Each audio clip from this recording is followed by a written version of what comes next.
Do Filho e do Espírito Santo. Amém.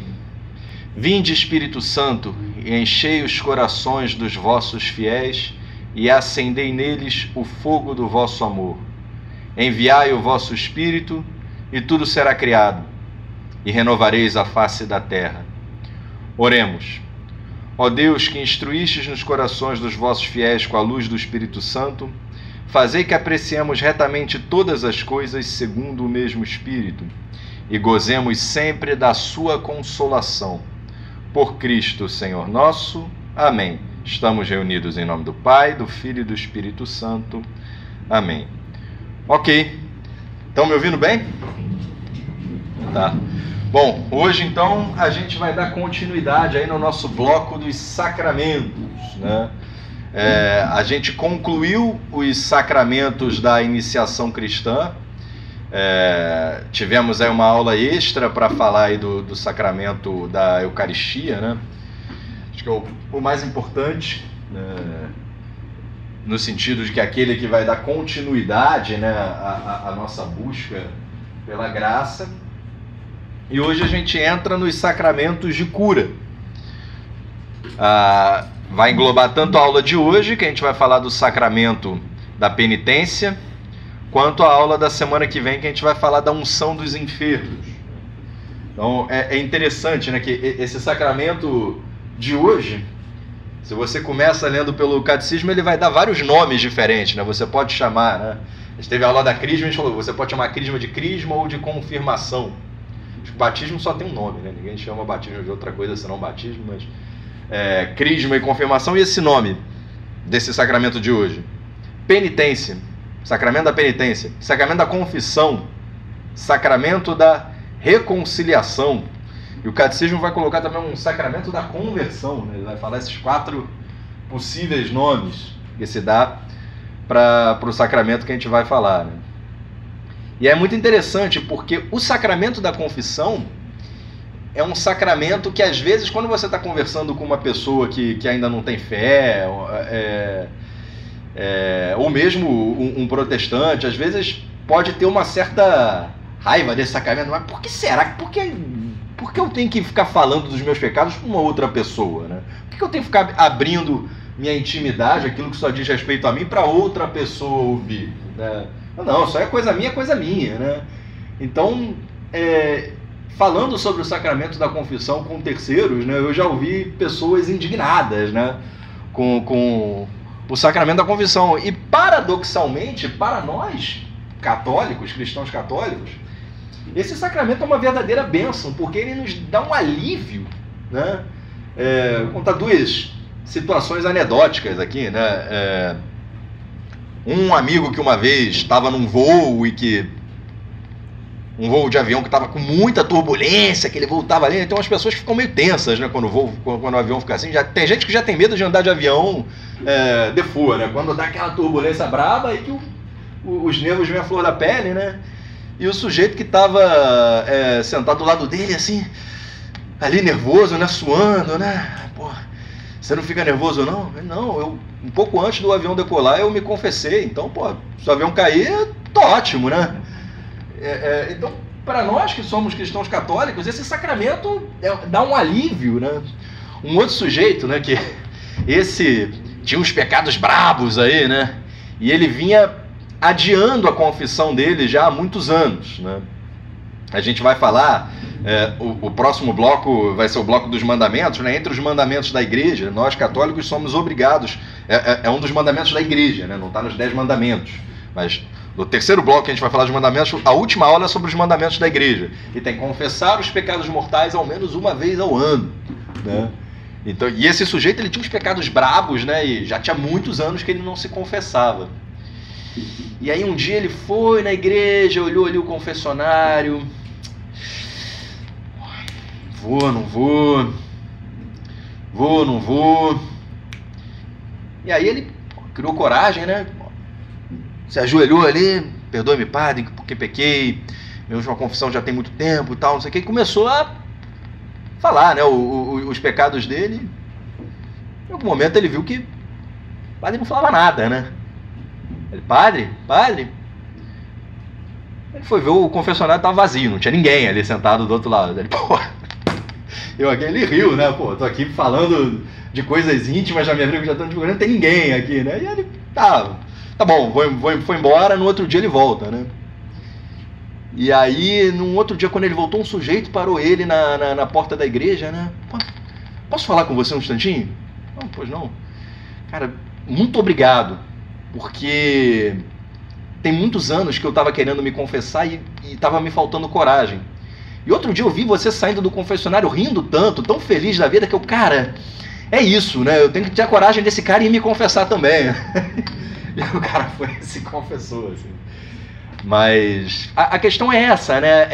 Às vezes, quando nos falta fé, pode parecer uma coisa estranha, né?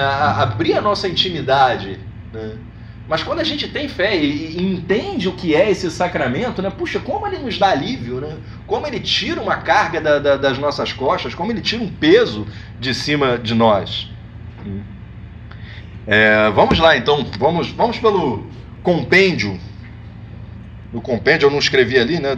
Vou botar aqui, é mais fácil de achar. Sacramentos de cura, né? Então ele divide sacramentos de iniciação cristã na página 95, 96, 97, aí na página 98, que é a pergunta número 295 do compêndio, já começa os sacramentos de cura. Então, mais uma vez, né? Por que Cristo instituiu os sacramentos da penitência e da unção dos enfermos? Cristo, médico da alma e do corpo, os institui porque a vida nova que nos foi dada por ele nos sacramentos de iniciação cristã pode ser enfraquecida e até perdida por causa do pecado. Por isso, Cristo quis que a igreja continuasse a sua obra de cura e de salvação mediante esses dois sacramentos, né? Então, é uma situação que vale a pena a gente parar um pouquinho mais aqui, até vendo pelo catecismo aqui também, ó, o catecismo ele detalha um pouquinho mais isso, né? No catecismo ele começa falando, né, como se chama, que é o que a gente já falou, né, sacramento da conversão, o sacramento da penitência, o sacramento da confirmação, da confissão, confirmação foi a Cristo, e sacramento do perdão, ele também dá esse nome. Ele dá 5 nomes, então. E aí ele vai para essa pergunta que a gente está querendo explorar agora, né? Por que um sacramento de reconciliação após o batismo? Ora, na aula do batismo a gente já não aprendeu que o batismo apaga os pecados, né? Então, por que ter um sacramento de cura após o batismo, né? E isso é um ponto de divergência também com os evangélicos, né? Por conta de alguns trechos bíblicos que ele vai colocar aqui, né?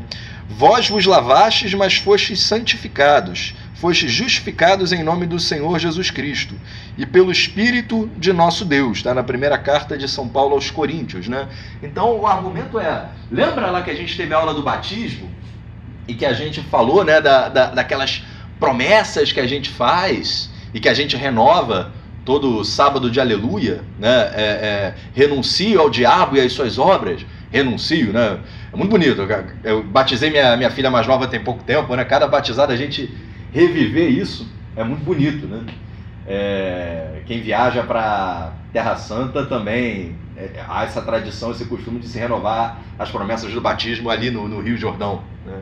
Então, se eu renunciei ao diabo, se eu renunciei ao pecado, se eu renasci em Cristo e o homem novo, o homem velho morreu pelo batismo, ressurgiu em Cristo, puxa, eu estou curado do meu pecado original. Aquilo que me afastava de Deus foi curado.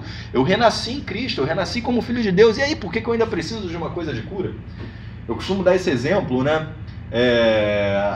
Eu tenho falado muito agora durante a pandemia do Covid. Eu sou pneumologista, né? Então eu acompanhei e acompanho muitos casos de Covid. E o Covid ele tem uma coisa, né? A pessoa fica enclausurada, né? A pessoa está doente, você tem que ficar isolado e tal, né? E todo mundo faz essa pergunta: e por quanto tempo eu tenho que ficar isolado, né? O guideline aí do CDC, né? Do Centro de Controle de Doenças Infecciosas Americanos, é para casos leves 10 dias e 24 horas sem febre. Para casos graves, 21 dias. E aí o sujeito vira para mim no 14º dia, portanto, ele é um caso leve, ele já passou dos 10 dias, ele está sem febre. Puxa, você disse que depois de 10 dias o vírus não está mais vivo em mim, né? mas eu continuo me sentindo exausto, né? E se algum de vocês teve Covid, talvez tenha passado pela experiência de semanas, até meses depois da doença, ainda sentir que o corpo não está ainda como era antes, né? Ainda sinto quando eu caminho uma distância maior, vem uma canseira, né? Vem uma indisposição, mas como é que pode isso, né? Se a doença já não está mais aqui, né? É a mesma coisa do que a gente falava. O pecado original foi apagado pelo batismo, mas ficam as suas sequelas. Ficam, no caso do pecado original, essa sequela tem um nome, que chama concupiscência, né? Da mesma forma, né? O Covid, o vírus, às vezes, já não está mais vivo no seu corpo. E se o vírus não está vivo, se reproduzindo no seu corpo, você não transmite ele a terceiros. Mas o estrago que ele fez no seu organismo, às vezes, leva muito mais tempo para passar, né? Então, mal comparando, teve lá o furacão Katrina, né, que devastou a Nova Orleans, né? E aí, o furacão foi embora. Uma vez que o furacão se dissipou, os escombros automaticamente se reconstroem e voltam agora. Não, o furacão foi embora, mas a gente precisa aqui reconstruir, né, tudo que ele destruiu. Então, embora o batismo nos cure do pecado original, né, ficou a sequela, né, ficou uma doença que a gente não tinha antes, né, que é a concupiscência. Que raios é essa concupiscência, né? A concupiscência é essa desordem entre as paixões e a razão, né? Os psicólogos chamam isso, né, de dissociação emoção-razão, né? Dissociação cérebro-afetiva, né? O que é isso, né? Os nossos primeiros pais, né, Adão e Eva, antes do pecado original, eles tinham um pleno domínio sobre as suas paixões, né? Então, o que é um pleno domínio sobre as suas paixões, né? Se você colocasse, sei lá, um Big Mac e oferecesse para Adão, vamos supor que ele conhecia já o sabor do Big Mac, ele poderia achar aquilo gostoso? Poderia. Peraí, dá outro exemplo que eu acho o Big Mac horrível, aquele picles, já tá bom. A pizza de catuperone lá da Domino's, né? Tinha uma época que eu dava plantão, quarta-noite, era... Toda quarta-noite a gente, vamos pedir aqui a pizza dupla de catuperone. É um pensamento muito pagão, né? Já que eu tô ferrado aqui no plantão mesmo, eu vou enfiar o pé na jaca e pedir a pizza de catuperone, né? O que eu tô querendo dizer aqui? O sensorial, o sabor da pizza de catuperone, do Big Mac, às vezes fala mais alto de algo que eu, com minha razão, saiba que... Vamos supor que, você tá ali um pouco, você já tá acima do peso, você já desenvolveu um diabetes, uma doença de aterosclerose. Será que convém que eu coma essa pizza de catuperone dupla toda quarta-feira, né? Será que convém que eu coma esse Big Mac, né? E a experiência de todos nós, né? Em algum momento a gente fez algo que com a nossa razão a gente sabia que a gente não deveria fazer, mas que o emocional falou mais alto, a gente, que se dane, eu vou fazer isso, né? Então, para isso existe o sacramento da confissão, né? Porque continuamos falhos, né? Não temos o pleno domínio sobre as nossas emoções. E às vezes a emoção fala mais alto que a razão, né? E a gente age emocionalmente e peca, né? Porque a gente não teve um pleno controle sobre os nossos atos, né? É claro, você pode pecar com a sua razão também, né? Às vezes você sabe que está errado e quer fazer mesmo assim. Ou às vezes você não sabe que aquilo é errado e faz aquilo sem saber que está errado, né? Pedro falou na aula passada sobre a obrigatoriedade de ir à missa no dia 8 de dezembro, né? Que é um dia de preceito, né? Que é a Imaculada Conceição, né? E pode ser que muitos católicos às vezes não sabem, né? Mas 8 de dezembro, né? Eu não sabia que não é feriado nem nada, eu não sabia que era obrigado a ir na missa esse dia, né? A gente vai falar desse tema hoje, né? A ignorância pode até fazer com que certo pecado seja atenuado para você, né? Você não deve se esconder atrás da ignorância e não buscar se informar para usar ela como um escudo. Mas às vezes a sua razão não sabia, né? Outras vezes, né, eu tinha um amigo que ele tinha dificuldade de ir à missa, né, aos domingos por causa do time de futebol dele, né? Mas a missa às vezes é bem na hora do jogo, né? Convenhamos que isso não é desculpa nenhuma, tem vários horários de missa para ir, você não precisa ir necessariamente na hora do jogo, né? Mas às vezes fala mais alto, né? Aquela preguiça, né? Pô, vou viajar, Corpus Christi, né? Pô, vamos, a minha família alugou lá um hotel fazenda lá e não sei aonde, não tem igreja por perto, né? Ah, tem uma igreja ali, mas pô, é uns 20 quilômetros ali, né? Vamos lá, se você é católico, escolha um hotel fazenda que tem uma missa perto, né? E se não tiver, né, 20 quilômetros não é tão longe assim, né? Acho que eu, morando aqui na Barra, eu ia fazer faculdade na UFRJ, eu fazia mais de 20 quilômetros para ir para o Fundão todo dia e voltar, né? Uma coisa que dá para você fazer, né? Então você pode não querer aquilo porque, pô, mas eu tô aqui no hotel fazenda, estou aqui na piscina, pô, faz aqui uma caipirinha de tangerina com gengibre aqui, aí depois dá aquela moleza, né, sair daqui e tal, né? Vai arrumar desculpas, né, para não fazer, né? Mas, de novo, né, a preguiça às vezes também é uma paixão, aquela paixão te dominou. Então, continuamos falhos, né? A gente dá esse exemplo para as crianças, né? Por que convém batizar logo uma criança? Né? É muito fácil você ver o pecado original na criança, né? Então, aquela ideia lá do Jean-Jacques Rousseau, né, de teoria do bom selvagem, que o ser humano ele nasce bom, a sociedade que vai corrompendo ele. Cara, quem tem filho pequeno vê que isso é furada, né? Bota os dois molequinhos ali, o meu de 1 ano e o meu de 3 anos. Pô, tem um brinquedo lá, um robô super legal lá que tá lá parado ali no meio do chão, nenhum dos dois está brincando. Basta um dos dois manifestar o desejo de brincar com o robô, o outro vai, não, é meu, tá, vai lá, né? Isso é a desordem do pecado. Quer falar? Só um complemento, essa teoria o senhor é um professor Olavo também, né? Hã? Não, eu gosto muito do professor Olavo, leio muita coisa dele, mas eu não sou aluno do CAF, né, do curso do COF. A teoria do é tão bizarra, porque a origem do mal não está no indivíduo, mas na sociedade, que é feita de indivíduos. Então, de onde vem o mal? Pois é. Se não vem do indivíduo... Olavo chamaria isso de paralaxe cognitiva. Pois é, exatamente, né? E você vê isso nas crianças, né? Que o egoísmo às vezes já está lá, né? Ninguém ensinou isso para ele, né? Ninguém virou para ele e ficou, né? Ninguém. Talvez o diabo esteja tentando ele já, né? Não, vai deixar o teu irmãozinho brincar com o robô maneiro aí, né? Mas você vê isso, né, nas crianças, na birra, né, querer o dela. Então, é claro que tem ali o pecado original, e é conveniente que se batize logo. Pô, Renato, mas a criança batizou e continuou fazendo isso. Sim, ficou a sequela do pecado original, ficou a concupiscência, né? E cabe a nós, como educadores, né, ir rezando pelos nossos filhos, né, levando-os aos sacramentos e ensinando a ter o autodomínio, né? a ter a generosidade. Ok? Então, por mais que o batismo nos tira do pecado, né, podemos cair novamente. Né? E podemos cair em 2 categorias de pecados, que acho que a gente já falou em aulas passadas, mas convém que a gente detalhe isso aqui de novo, quais são as 2 categorias de pecado. Né? Existem os pecados veniais e os pecados mortais. Qual é a diferença? O pecado mortal mata a graça santificante. Lembra? Quando pelo batismo a gente ganha esse organismo espiritual que chama graça santificante, que nos faz filhos de Deus, que nos coloca dentro do castelo, né? Quem já leu aí Santa Teresa, né? o livro lá das moradas, né? Pelo batismo você entra dentro do castelo, que é o reino de Deus, né?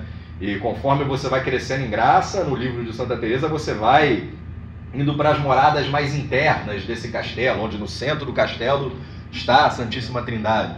Pelo pecado mortal, você sai do castelo, né? Muito longe da 7ª morada, né? Que é como ela chama esse núcleo lá do castelo, onde está Deus, né? A 7ª morada. Pelo pecado mortal, você perde a graça. Né? O pecado venial não te perde a graça, mas te fragiliza, né? Te deixa mais fraco. E o pecado venial deliberado, repetido muitas vezes, ele te traz um grande risco de cair no pecado mortal. Tá? Ok, então eu entendi que o pecado mortal me tira a graça e o pecado venial não, mas como é que eu sei se esse pecado que eu fiz ele é mortal ou não? Aquilo que eu falei da obrigatoriedade de confessar uma vez por ano é confessar os pecados mortais. Tá? Os pecados veniais, não é obrigatório confessá-los, mas é muito conveniente que a gente faça isso. Então, para um pecado ser mortal, existem 3 requisitos. Que ele seja matéria grave. Né? Como assim matéria grave? A gente vai entrar no próximo bloco, o bloco dos mandamentos, né? Vamos ter lá o 5º mandamento, né? Não matarás. Então, a gente vai ver que o anúncio do mandamento é a cabeça do mandamento, mas existem vários pecados menores que eu posso fazer que entram dentro desse mandamento. Então, se eu dou um chute no meu irmão, ainda que o meu chute não venha matar o meu irmão, eu pequei contra o 5º mandamento. Né? Eu estou vulnerando o meu irmão, eu estou pecando como o 5º mandamento. Mas sim, é mais grave, né? Quando vem ao óbito, né? Se eu agrido o meu irmão a ponto de matá-lo, é evidente que isso é mais grave de apenas... Né? Acho que até no direito humano, né? Eu não sou da área do direito, mas eu já ouvi falar que tem isso, né? Ele deu um golpe, mas ele teve ânimos vulnerantes, né? Ele não tinha intenção de matar, ele tinha intenção apenas de ferir. Não tinha o dolo. Isso diminuiria a pena, né? Bom, depois qualquer coisa o Pedro complementa aí, se eu falei alguma besteira ele vai ouvir aí na internet, né? Eu não sou da área do direito. Mas a questão é que para o pecado ser mortal, ele é matéria grave. Né? E tem 2 outros requisitos. Né? Ele ser deliberado. Né? Que eu acabei de usar essa palavra, deliberado. Né? Eu realmente queria fazer aquele pecado. Né? Eu não fui obrigado a fazer aquilo. Né? Então, por exemplo, o suicídio, né, é um pecado grave. Né? Acho que a gente já falou disso em outras aulas, né? Até esse livro, Fé Explicada, acho que ele fala isso. O suicida é uma pessoa que necessariamente morreu em pecado mortal, porque ele cometeu um homicídio contra ele mesmo e não deu tempo dele se arrepender, né? E a gente já falou aqui em aulas passadas que pode haver exceções, né? São João Maria Vianney dizia isso, né? Uma pessoa veio procurar, meu marido se suicidou e tal, não sei o que, ele está no inferno. Ele falou, minha filha, muito tempo se passa entre o alto da ponte e o rio, né? Então, dá tempo dele ter um ato de contrição perfeito e se arrepender do que fez e tá no céu, né? A gente não sabe, né? A gente não pode ter aí uma presunção nem de salvação, nem de morte, né? Nem de perdição para ninguém. Né? Eu presumir que determinada pessoa está no céu, não posso presumir isso, a não ser que a igreja já tenha feito um processo de canonização, né, daquela pessoa, aí eu assumo que a pessoa está no céu. Mas é muito perigoso, por exemplo, a gente ter a presunção da nossa própria salvação, né? Ter a presunção da nossa perseverança final. Né? Mas estou fazendo catequese de adultos, vou na missa todo domingo, vou na missa todo dia, faço oração e tal, não sei o que. Legal, você está no caminho. A probabilidade de você ir para o céu é muito mais alta do que se você não estivesse fazendo nada disso. Né? Mas não tem como garantir, né? O diabo é ardiloso, né? Ele tem as suas armas, né? Então, a arma dele para te tirar do céu pode ser exatamente a sua presunção, né? Que vai te levar a um pecado de orgulho. Assim como não podemos ter presunção que determinada pessoa foi para o inferno. Né? Acho que a gente já deu esse exemplo em aulas passadas. Né? O Lázaro, o assassino lá, né? Morreu e já está no colo do capiroto. Né? Não sei, né? A misericórdia de Deus é infinita também. Né? Vai saber. Né? Não cabe a nós julgar, né? Ninguém. Enfim. Então, o pecado grave, ele é deliberado. Eu cometi aquele pecado querendo cometê-lo. Né? Então, eu dei o exemplo do suicida, né? Mas se o sujeito vai, né? Aqui tinha uns filmes de pirata, né? Eu não sei se os piratas realmente faziam isso, né? Pegava o cara lá para andar na prancha, onde ele pulava para os tubarões ali, né? Esse sujeito não suicidou, não. Ele não pulou deliberadamente ali, né? Ele foi obrigado, né? Então, certamente, esse sujeito não pecou gravemente, né? Se é que ele pecou, né? Ele foi assassinado, né? Então, o pecado deliberado é aquele que eu realmente queria fazer, né? Vamos supor, então, que o sujeito cometeu um pecado de adultério, né? Mas ele estava sob uso de drogas, bebeu e usou drogas, né? Isso diminui o pecado adultério? Bom, vamos lá, né? Para começar, ele usou drogas deliberadamente. Se ele usou, não diminui nada, né? A droga foi um meio para ele pecar ali, né? Mas vamos supor que o sujeito não tinha usado drogas, vamos supor que ele tem uma doença chamada transtorno bipolar, né? O transtorno bipolar é uma doença que o cara vai da mania à depressão, e ele oscila, e quando ele está na fase maníaca, né, ele pode estar hipersexualizado, e às vezes ele cometeu sexo, ele cometeu adultério, e esse adultério não foi, pelo menos totalmente deliberado, porque ele estava numa doença, né, que o levou a isso, né? Algumas crises de hipertireoidismo às vezes podem levar a isso também, né? Algumas outras doenças psiquiátricas, enfim. Isso atenuaria o pecado, né? E talvez ele não seja um pecado mortal. Grave, deliberado e consciente, né? Que tem essa diferença, né? do consciente e do deliberado. Deliberado eu quero fazer, o consciente eu sei que é pecado. Às vezes a pessoa não sabe que é pecado, né? Ela faltou à missa deliberadamente no dia 8 de dezembro, né? Mas não sabia que era para ir, né? E o cuidado, o contrário também pode acontecer. Como assim? O Pedro falou na aula passada que aqui no Brasil, 19 de março, dia de São José, não é dia de guarda. Portanto, não é dia de preceito. Portanto, se você não for à missa no dia 19 de março, dia 19 de março não cair num domingo, evidentemente, você não cometeu um pecado mortal. Pô, Renato, mas não ir na missa no domingo é um pecado mortal? Guardar domingos e festas. Qual é o pecado mais grave que eu possa fazer contra o mandamento guardar domingos e festas? O mandamento é: vá na missa no domingo e nos dias de guarda. Qual é o pecado mais grave que eu posso fazer? Não ir na missa, evidentemente. Né? Então, é um pecado mortal. Então, 19 de março não é dia de guarda no Brasil. Mas vamos supor que você, na sua ignorância, acredita que o 19 de março é dia de guarda. Eu não sabia, eu achava que era dia de guarda. Não é. E você acha que não é, você está equivocado e mesmo assim você não vai. Você pecou gravemente. Porque na sua consciência você sabia, você achava que era dia de guarda e não foi mesmo assim. Né? Ainda que não era dia de guarda. Interessante isso. Ok. Então, pecado mortal, deliberado, consciente e em matéria grave.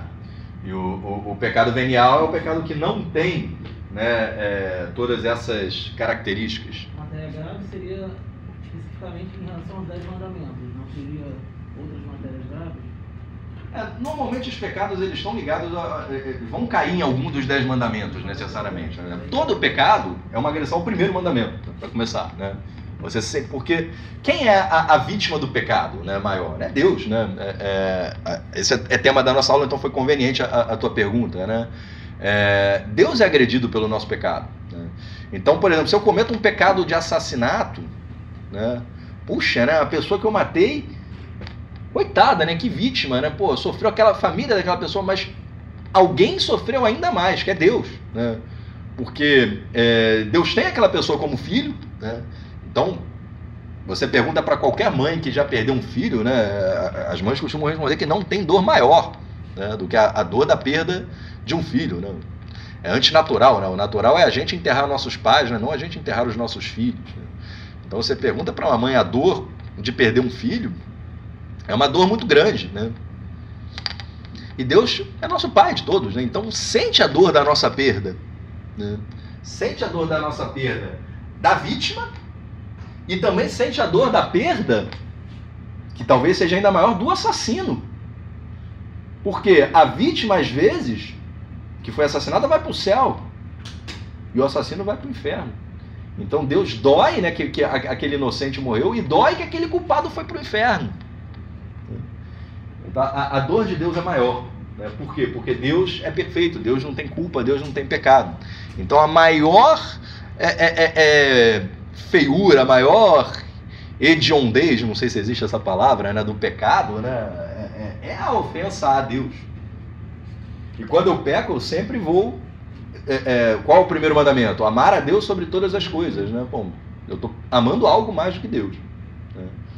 Então, se eu cometo um pecado de embriaguez, né? Beber não é pecado, tá? Pelo contrário, né?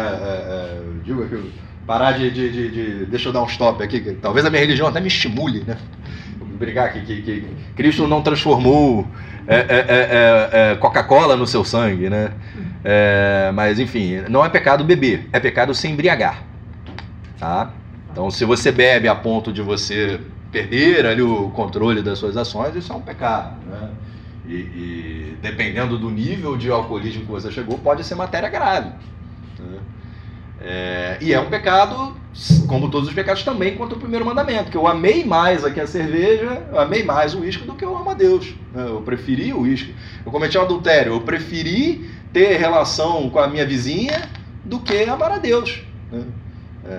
Não foi só um pecado contra a minha esposa, né? Também é um pecado contra Deus. Os mandamentos da igreja Também são matéria grave. Também são matéria grave. Vamos falar deles lá na última aula lá do bloco dos mandamentos.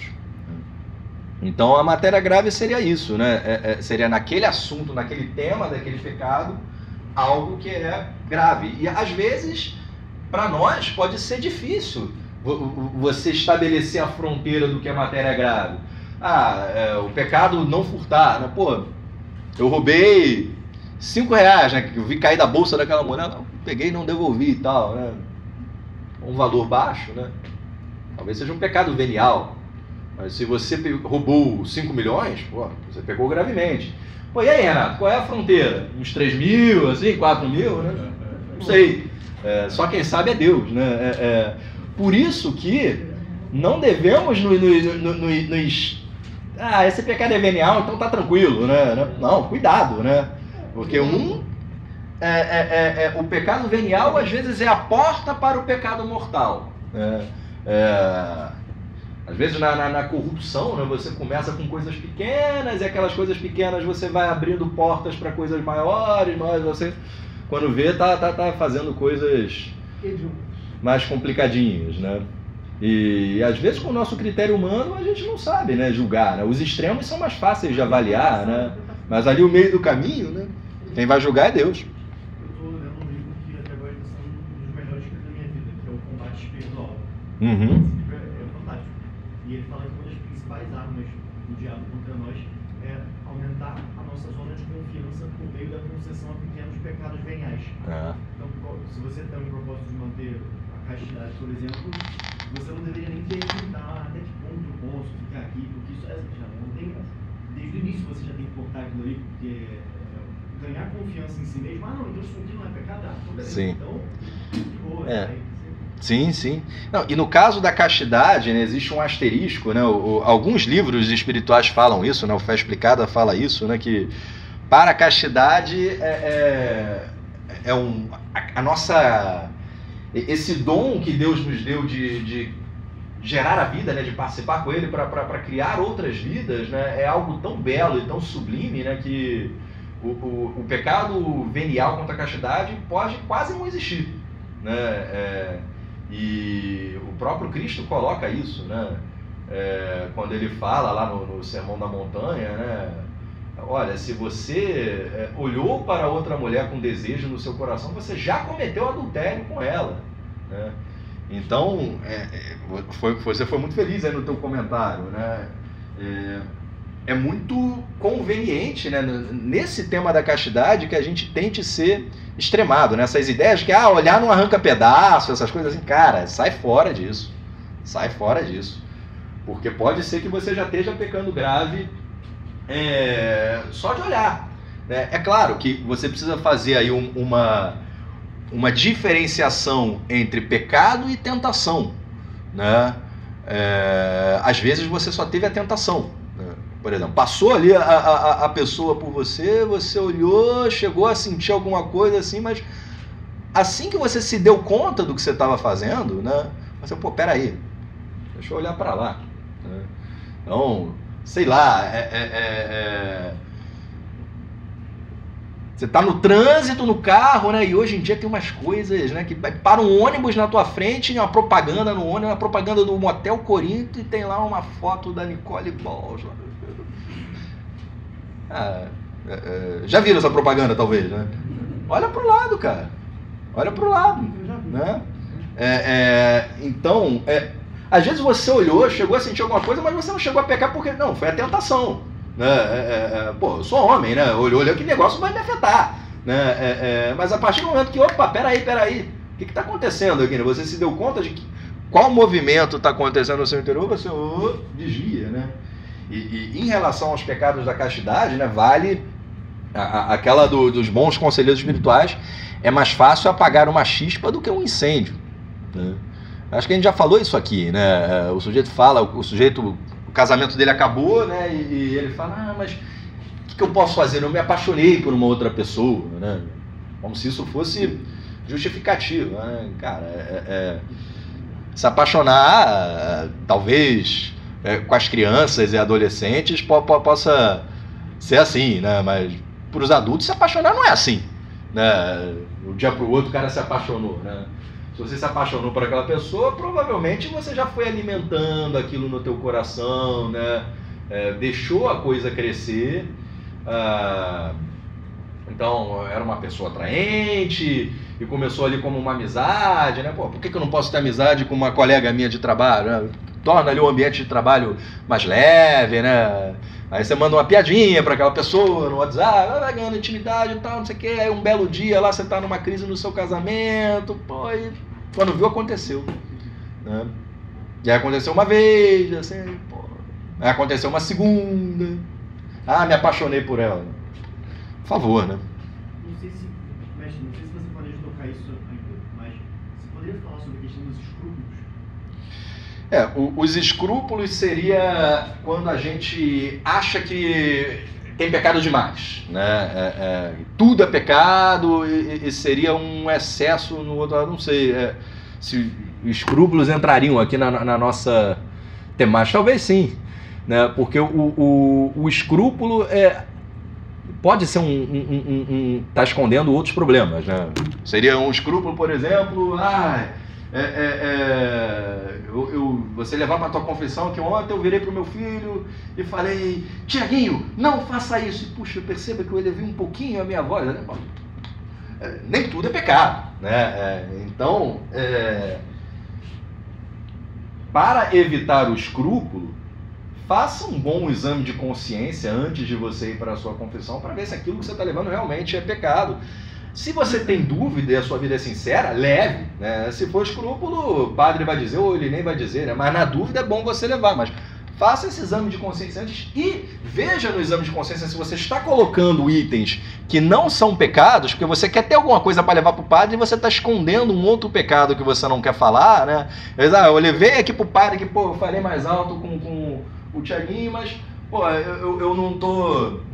Eu não estou colocando um outro pecado que eu tenho vergonha, que é, por exemplo, hoje, na minha empresa lá é remoto, trabalho e tal, né? Eu boto aqui a sala de reunião, mas eu estou vendo aqui o Netflix no fone, aqui na outra janela, aqui e tal, não sei o quê.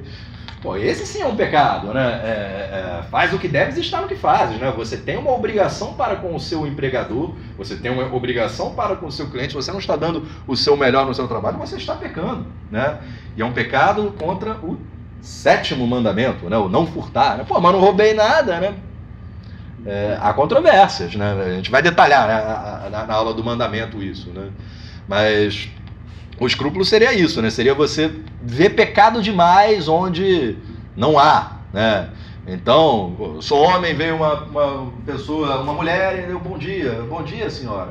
Eu falei com uma mulher, né? Sem dúvida que é escrúpulo, né? Mas se eu falei talvez, oi princesa, talvez não tenha sido escrúpulo, né? Por que você falou isso, né? Rio de Janeiro, né? Tanta gente chama de meu amor, né? Oi meu amor, aqui seus R$5, né? Meu amor, né? Meu amor é minha esposa, né? Não chamar uma outra pessoa que eu mal conheço de meu amor, né? Parece que o Rio de Janeiro tem, né? Um pouco falta de educação, né? Mas, às vezes não é nem pecado contra a castidade, mas falta de educação mesmo, né? Mas convém, né? Na hora de você tratar as pessoas, né? Que você trate com respeito, não tem problema nenhum, né? Mas ser galanteador, né? Me veio aquela figura do Joey Tribbiani, né? How you doing? Né? Aí também já pode ser pecado, né? Você lembra o Joey de alguma forma? Eu lembro o Joey? Vamos lá. Vamos voltar ao compêndio. Quando foi instituído este sacramento, O Senhor ressuscitado instituiu este sacramento quando na noite da Páscoa apareceu aos apóstolos: recebei o Espírito Santo, né? Vai estar lá em João, ele coloca aqui João 20, né? Que é um dos trechos que o Pedro colocou para a gente lá no WhatsApp, João 20, 19, que é na ressurreição, né? Na Páscoa, finalzinho aqui de João. Na tarde do mesmo dia, que era o primeiro da semana, né? Um domingo, portanto, os discípulos tinham fechado as portas do lugar onde se achavam por meio dos judeus. Jesus veio e pôs-se no meio deles, né? Então, isso daqui já tem um ensinamento bíblico aqui, né? Quando a gente fala, né, da ressurreição, aquela aula lá da ressurreição dos mortos, né? Como vai ser o nosso corpo ressuscitado, né?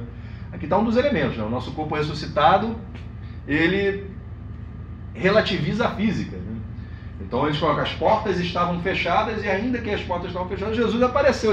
Por onde ele entrou se as portas estavam fechadas? Não sei, mas ele entrou ali, né? Jesus se pôs aos meios deles e disse-lhes: a paz esteja convosco. Dito isso, mostrou-lhes mãos e o lado. Então esse é outro ponto do nosso corpo ressuscitado.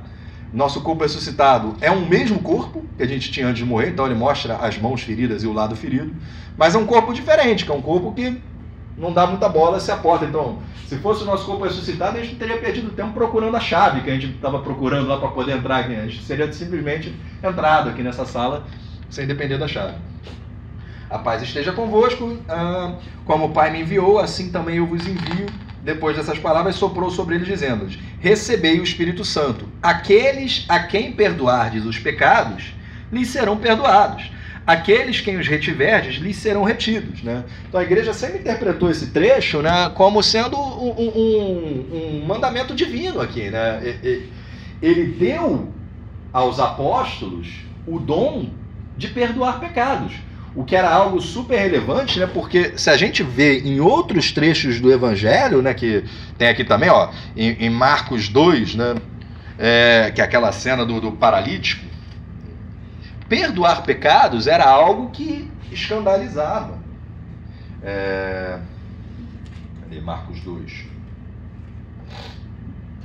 O paralítico. Trouxeram-lhe um paralítico carregado por 4 homens.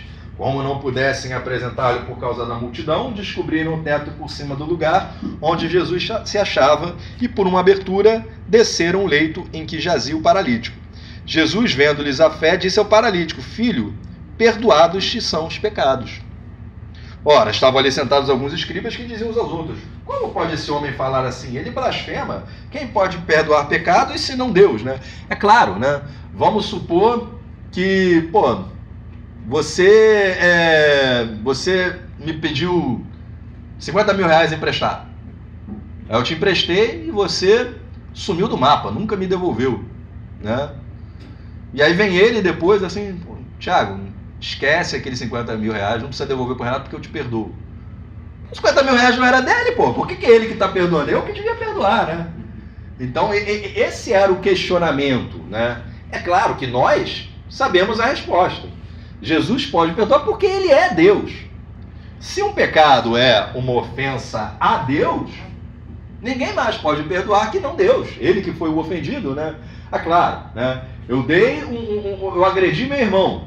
Meu irmão também foi ofendido e, eu te perdoo. O meu irmão pode me perdoar, mas ele pode perdoar aquilo que diz respeito a ele. Ele não pode perdoar aquilo que diz respeito a Deus. Não, mas todo pecado eu ofendo também a Deus, né?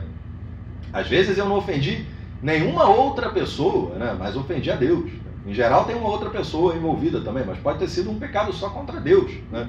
Faltei a missa no domingo, né? Mudou alguma coisa para as outras pessoas? Não. Até mudou, né? Porque a gente lembra lá da aula da comunhão dos santos, né? Que quando um recebe uma graça, essa graça vai para todos, né? Quando um comete pecado, né? Todo mundo, o time joga junto, né? Eu lembro, acho que um dos maiores esporros que eu já tomei na minha vida profissional foi uma vez num CTI que eu trabalhava e que na hora da visita a família visitou. Eu tinha um paciente, a visita era, sei lá, 1h da tarde, tinha um paciente que estava com a fralda suja de cocô. Ele chamou lá o enfermeiro: a fralda dele tá suja, já vou trocar e tal, né? E aí, quando chegou na segunda visita, que tinha uma segunda visita à noite, a família foi lá e tinha feito uma marquinha na fralda, assim, né? E tava a mesma fralda com a mesma marquinha, ou seja, esse cara tá com cocô desde 1h da tarde até 8 da noite, né? E aí isso foi para a ouvidoria chamou o diretor do hospital, o diretor pegou toda a equipe do CTI, deu um esporro, assim, que nunca tomei um esporro como aquele, né? Porque vocês não são humanos, deixou o cara cagado 8 horas e tal, né?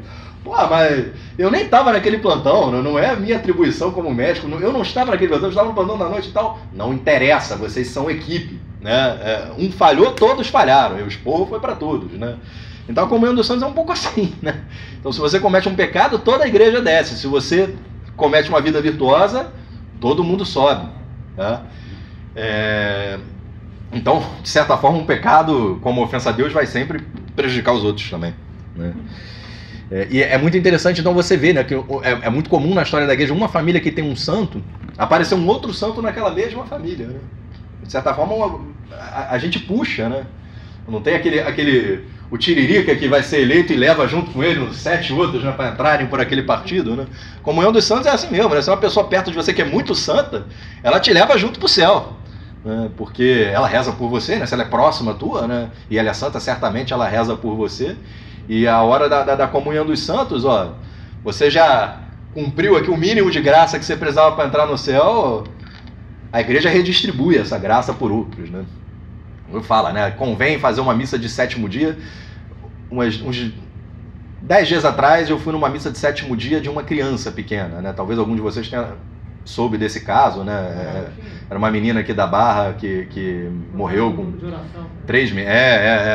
Teve uma comoção muito grande de toda a comunidade aí, né? Terços diários, gente que se fazia escala para ir para Aparecida, né? Para peregrinar, para pedir por essa menina. E pegou uma bronquiolite grave e infelizmente morreu. E aí é aquela história, né? Ela morreu, era batizada. Então uma criança de 3 meses que é batizada, ao morrer, vai para o céu, né? A gente falou aqui na aula do batismo, ela não tem pecados próprios, né? O pecado original já foi apagado, né? E ela não tem ainda razão para pecar. O pecado não tem que ser deliberado, né? Não precisa ter razão. Então essa criança certamente está no céu. Não tem pecados próprios, né? Não vai nem para o purgatório. Então por que se precisa rezar uma missa de 7º dia para uma pessoa que morreu santa, que já está no céu, né? Se o propósito de uma missa de 7º dia é rezar para aquela alma, para que ela chegue logo ao céu, né? O propósito principal da missa de 7º dia não é acalentar as famílias, né? Até é também um propósito secundário, né? Mas o principal propósito de uma missa de 7º dia é rezar para que aquele falecido vá logo para o céu, né? E pela comunhão dos santos, essa graça dessa missa de 7º dia, se aquela criança já estava no céu, foi para outra pessoa. Alguém se beneficiou daquilo, né? Então é conveniente que se faça assim, né? Então, voltando aqui ao nosso evangelho, né? Só quem pode perdoar é Deus. E sabemos que Cristo pode perdoar porque Ele é Deus, né? E Cristo vai provar isso para aquelas pessoas que estavam ali presentes, né? A sua maneira, né? Por que pensais isso em vossos corações? Que é mais fácil dizer ao paralítico: os pecados te são perdoados, ou dizer: levanta-te, toma teu leito e anda? Ora, para que conheçais o poder concedido ao Filho do Homem sobre a terra, eu te ordeno: levanta, toma o teu leito e vai para casa. No mesmo instante ele se levantou e tomou o leito. Foi embora à vista de todos, né? Então o que Cristo está dizendo assim? Eu sou Deus, filhinho. Olha o que quer que eu cure o paralítico? Meu filho, levanta, você não é mais paralítico não. Eu escolho essas coisas. Ele só é paralítico se eu quiser. Se eu não quiser, ele não vai ser paralítico, né? Eu sou Deus, por isso eu posso perdoar pecados, né? Então, com essa cura, o que Cristo quis dizer, olha, sim, eu sou Deus, né? Como vai dizer, né, com outras palavras para César, né? És o rei dos judeus? Sim, eu sou, é como dizes, né? E como ele responde a Pedro, né? Tu és o Cristo de Deus, né? Falaste bem, né? Porque o Espírito Santo te revelaste isso. Vamos voltar aqui. Então, Cristo pode perdoar. E Cristo, ao ressuscitar na Páscoa, naquele outro trecho que a gente leu antes, ele delega esta função aos seus apóstolos, né? Lhes darei o poder de perdoares os pecados. A quem perdoares, os pecados serão perdoados. A quem reteres, os pecados serão retidos, né? Isso foi delegado para os apóstolos, que foram os nossos primeiros bispos, né? e que se entende que pela sucessão apostólica, né, a gente vai falar dela quando a gente falar da aula do sacramento da ordem, a partir do momento que os apóstolos ordenaram outras pessoas para também se tornar sacerdotes, estes ganharam este munus, né, este dom de perdoar pecados, né? E convém ressaltar também que o sacerdote, ao perdoar os pecados, ele age in persona Christi, né? Quando você está diante do sacerdote confessando os seus pecados, é Cristo que está ali contigo. O sacerdote, ele age em persona Christi, também na missa. Quando o sacerdote pega, este é meu corpo, né, e consagra as espécies, né, faz esse milagre que o Pedro falou na semana passada, que a gente chama de transubstancialização, né? Ainda tem a forma de pão, mas a substância já não é mais de pão, a substância é divina, é Deus. Ainda tem a forma de vinho, mas a substância não é mais vinho. É Cristo que faz isso. O padre faz enquanto age in persona Christi, né? Ele fala, eu faço isso para Cristo, né? Por Cristo, porque Cristo me pediu.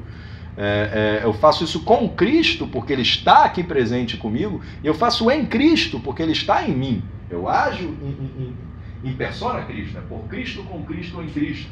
Quando Ele está oferecendo pão e vinho consagrados, né, durante a missa.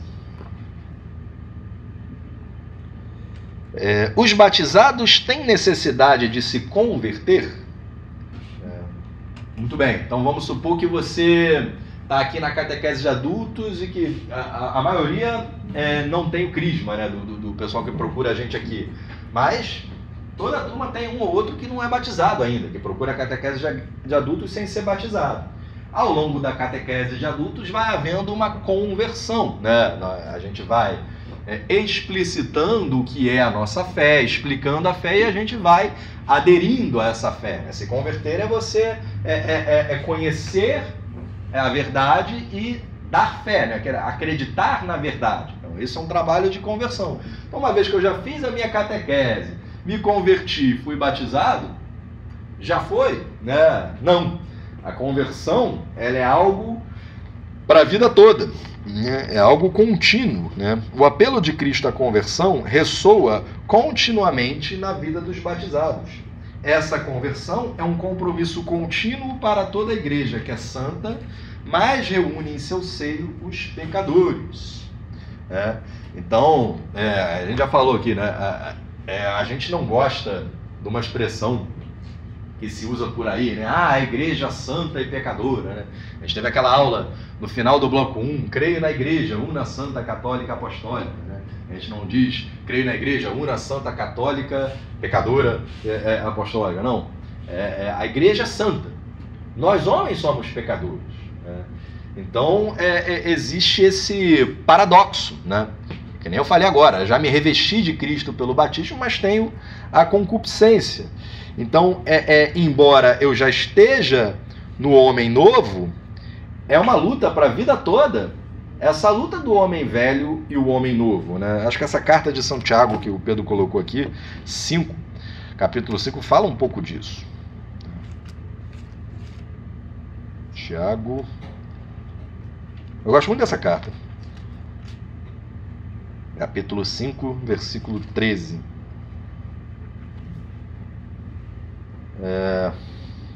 Não era exatamente o ponto que eu queria aqui, não. Depois eu leio isso aqui também. Ele vai falar dos sacramentos da cura aqui, né? Nesse ponto que ele colocou. Alguém entre vós está triste? Reze. Está alegre? Cante. Está alguém enfermo? Chama o sacerdote, que ele está referindo da unção dos enfermos, né?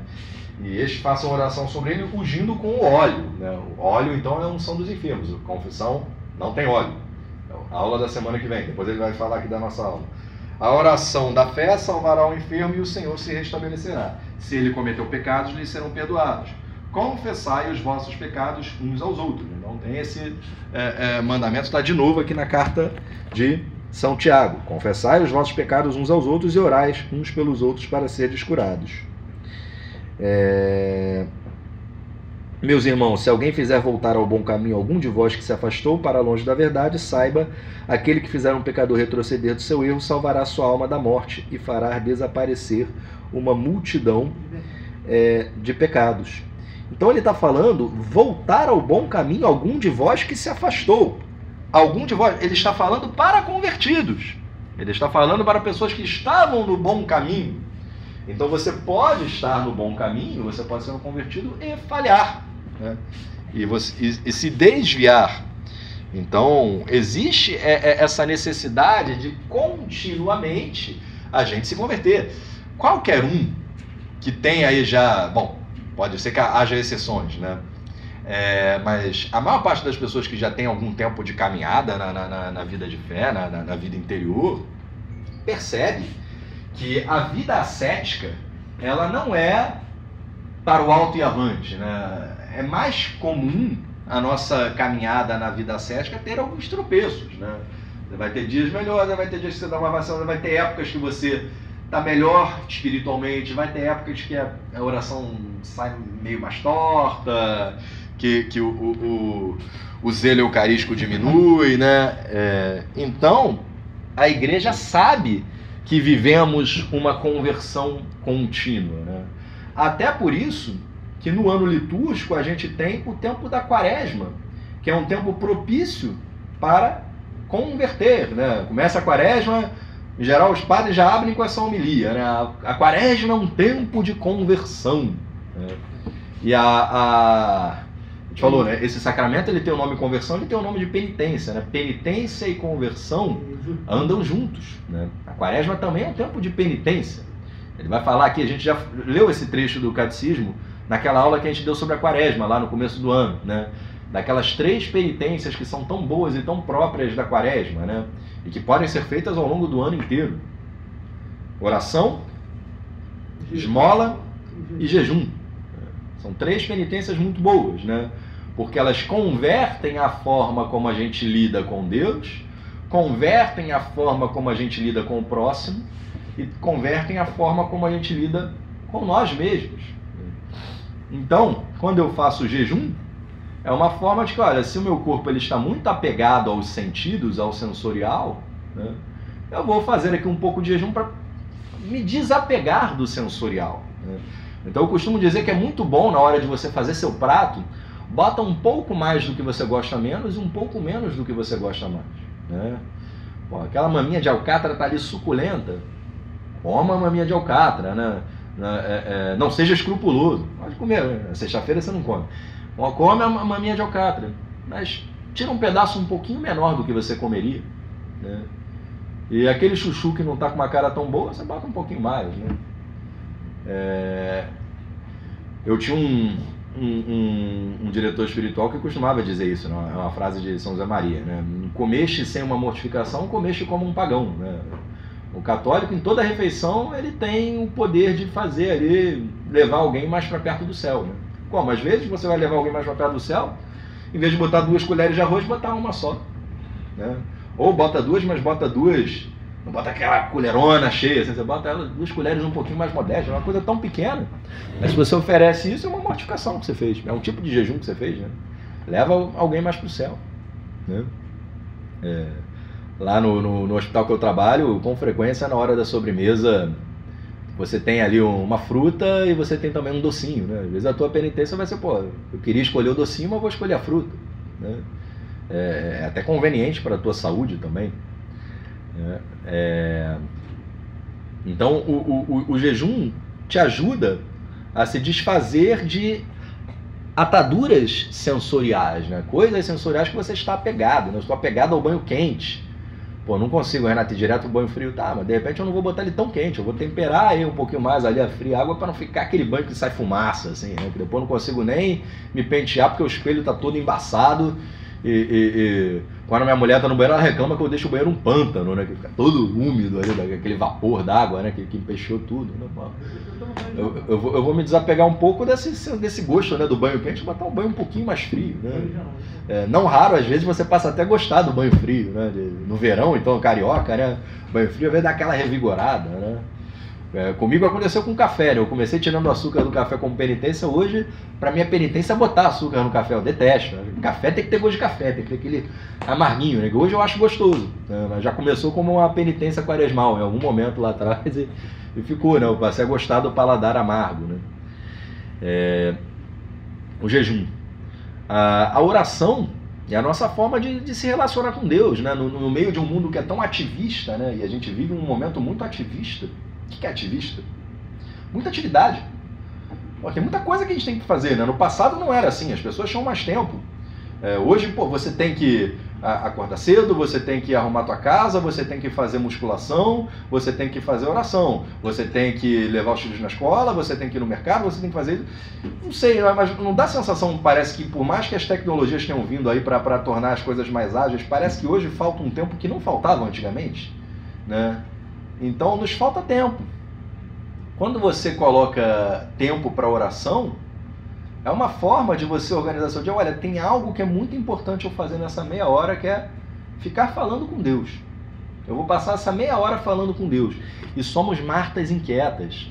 A gente tem muita dificuldade de parar e ficar em silêncio falando com Deus. Parece que dá um comichão assim, mas tem tanto o que fazer, eu tenho que entregar o relatório lá, não sei o que tal, eu tenho que fazer tal coisa e tal... Pô, eu vou desperdiçar tempo aqui? Não é desperdiçar tempo, cara. Esse é o mais importante que você pode fazer. Marta, Maria escolheu o melhor. Isso não é desperdiçar tempo.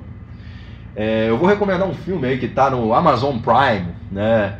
Que é The Sound of Metal, né? Resistam aos primeiros 15 minutos do filme. Os primeiros 15 minutos dá vontade de desligar. Porque é um baterista de heavy metal. Então, no começo do filme, ele tá lá na bateria, assim, pô, Renato recomendou esse troço, né? Resista aos primeiros 15 minutos do filme. E aí depois esse cara fica surdo, tocando bateria, né? E a vida dele muda que, cara, como é que eu vou dar continuidade à minha carreira se eu fiquei surdo, né? E aí, vou tentar dar o mínimo de spoiler possível, assim, mas fique relevante o meu comentário, né? Ele vai lá para uma casa de reabilitação de surdos, e ele começa lá meio escamado, né, de estar ali e tal, né, eles acolhem ele, né, em algum momento, né, o cara começa a criar mais amizades ali, mas mesmo assim, ele acorda 4 da manhã, o cara, 4 da manhã ele já tá lá ligadão lá, e aí o dono da casa passa e vê ele, pô, consertando uma telha, pintando a parede. Talvez alguém já tenha visto esse filme, né? A Amazon tá super promovendo esse filme. Ele fala, cara, pô, que bom que você tá consertando a telha, pintando a parede, consertando um monte de coisa que tem pra consertar, mas não quero que você faça nada disso. Você acorda super cedo, né? 4 da manhã. Eu vou fazer uma coisa. Eu vou deixar o café pronto, 4 da manhã. Você vai acordar, vai lá pegar sua xícara de café e você vai para o seu quarto ficar escrevendo. Vou te dar aqui um caderninho e uma bic. Só isso que você pode fazer. Não. Por quê? Qual era a lição? Eu quero que você aprenda a lidar com o silêncio, né? O cara era heavy metal lá e tal, não sei o quê. Ficar ali parado em silêncio para ele era incompatível. E às vezes você vai vendo essa experiência, você chama um amigo seu para um retiro espiritual, um retiro de silêncio, né? É muito bom você fazer um retiro espiritual de silêncio. E tem gente que fala, cara, como assim eu vou passar 3 dias sem poder falar? Eu não consigo.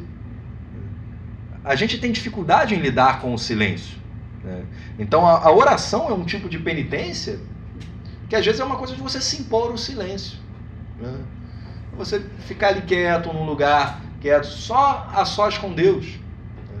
Aquela música, né? Quem quiser falar com Deus, né? Você está ali a sós, né? Fecha a porta, tem um momento de recolhimento e tenha um tempo do seu dia para você não fazer mais nada. Não, vou fazer oração no carro, né? Que eu estou ali no trânsito. Não. Olha, eventualmente vai ter um dia da tua vida que vai ser muito atribulado, você vai ter que fazer oração no carro mesmo, né? Acontece, né? Nem sempre a nossa vida vai ser... A nossa vida tem imprevistos, mas de uma forma geral... Organize a sua agenda para ter um momento para fazer oração, né? E a esmola, né, onde a gente exerce o desapego no sentido financeiro da coisa, né? Você ir no restaurante e escolher o seu prato olhando a coluna da direita e não só a coluna da esquerda, né? Você poderia pedir ali a lagosta, né? Mas, pô, convém, né? Eu vou pedir aqui o peitinho de frango, geral o peitinho de frango é sempre mais barato, né? E o dinheiro que sobrar eu vou dar para um pobre, né? Você ter esse desapego, né? É claro, né? Já que você falou em escrúpulo, né? Não é que seja pecado você comer a lagosta, né? Mas, pô, teu aniversário de casamento, você fez 25 anos de casado, foi jantar com a tua mulher lá, como ela gosta, cara. 25 anos de casado, né? Não vai ser esse o dia que você vai escolher o prato pela coluna da direita, né? Assim, tá, eu arrisco dizer até mais, né? Se é para agradar a sua mulher, né? E você pode, agrade a sua mulher, né? A questão é você não agradar você mesmo, né? O dia que você está comendo sozinho, pô, ontem eu caprichei para agradar minha mulher, hoje eu vou comer só salada de chuchu. Não é nada, né? Faça pelo outro, mas não faça para você, né? Então os batizados têm necessidade de se converter. O que é penitência interior? É o dinamismo do coração contrito, movido pela graça divina a responder ao amor misericordioso de Deus, implica dor e repulsa a todos os pecados cometidos e o firme propósito de não mais pecar no futuro e a confiança da ajuda de Deus. Nutre-se da esperança da misericórdia divina, né? Então é o dinamismo de um coração contrito. Penitência interior, ou espírito de penitência, é algo que a gente deveria buscar, né? Bom, existem algumas coisas, né, para esse nosso trabalho específico de conversão que a gente deveria buscar ter no nosso dia a dia, né? Vou citar duas aqui. Presença de Deus é um exercício que a gente deveria ter no dia a dia, espírito de penitência.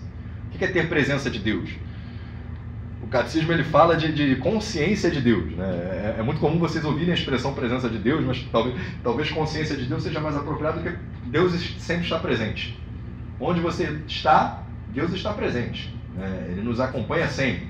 Então o que é ter presença de Deus? É estar consciente que Deus está aqui, né? Então eu conversava com um jovem, estava noivo, ele me dizia que ele tinha muita dificuldade com a castidade quando ele ia deixar a noiva dele em casa. Saía lá para ir no cinema e tal, aí, pô, às vezes ali de noite no carro, eu vou dar um abraço, me despedir dela, aquele abraço fica ali uma coisa um pouco mais, ele tá ali, eu tenho dificuldade na castidade. Ele, cara, faça então, imagina que a mãe dela tá sentada no banco de trás. Você pode dar um abraço nela, despedir, mas você não faça nada que você não faria se a mãe dela estivesse ali no banco de trás, né? Com isso resolve, né? Não sei se resolveu o caso dele, às vezes não é tão simples assim, mas é um ensinamento muito apropriado porque Deus está sempre presente. Então aquilo que você está fazendo, mas ninguém está vendo, mas Deus está vendo. Deus está sempre presente, vendo o que você faz de ruim e vendo o que você faz de bom, né? Então é muito bom você fazer as coisas boas só aos olhos de Deus, né? Você aliviar um pouquinho o trabalho do teu irmão, né? Eu lembro na residência, né? Na minha residência, tinha que lá atender, ó, tem aqui 20 prontuários que você tem que atender, 20 prontuários que ele tem que atender, 20 prontuários que ele tem que atender, vocês têm a tarde aí no ambulatório para atender essas pessoas, né?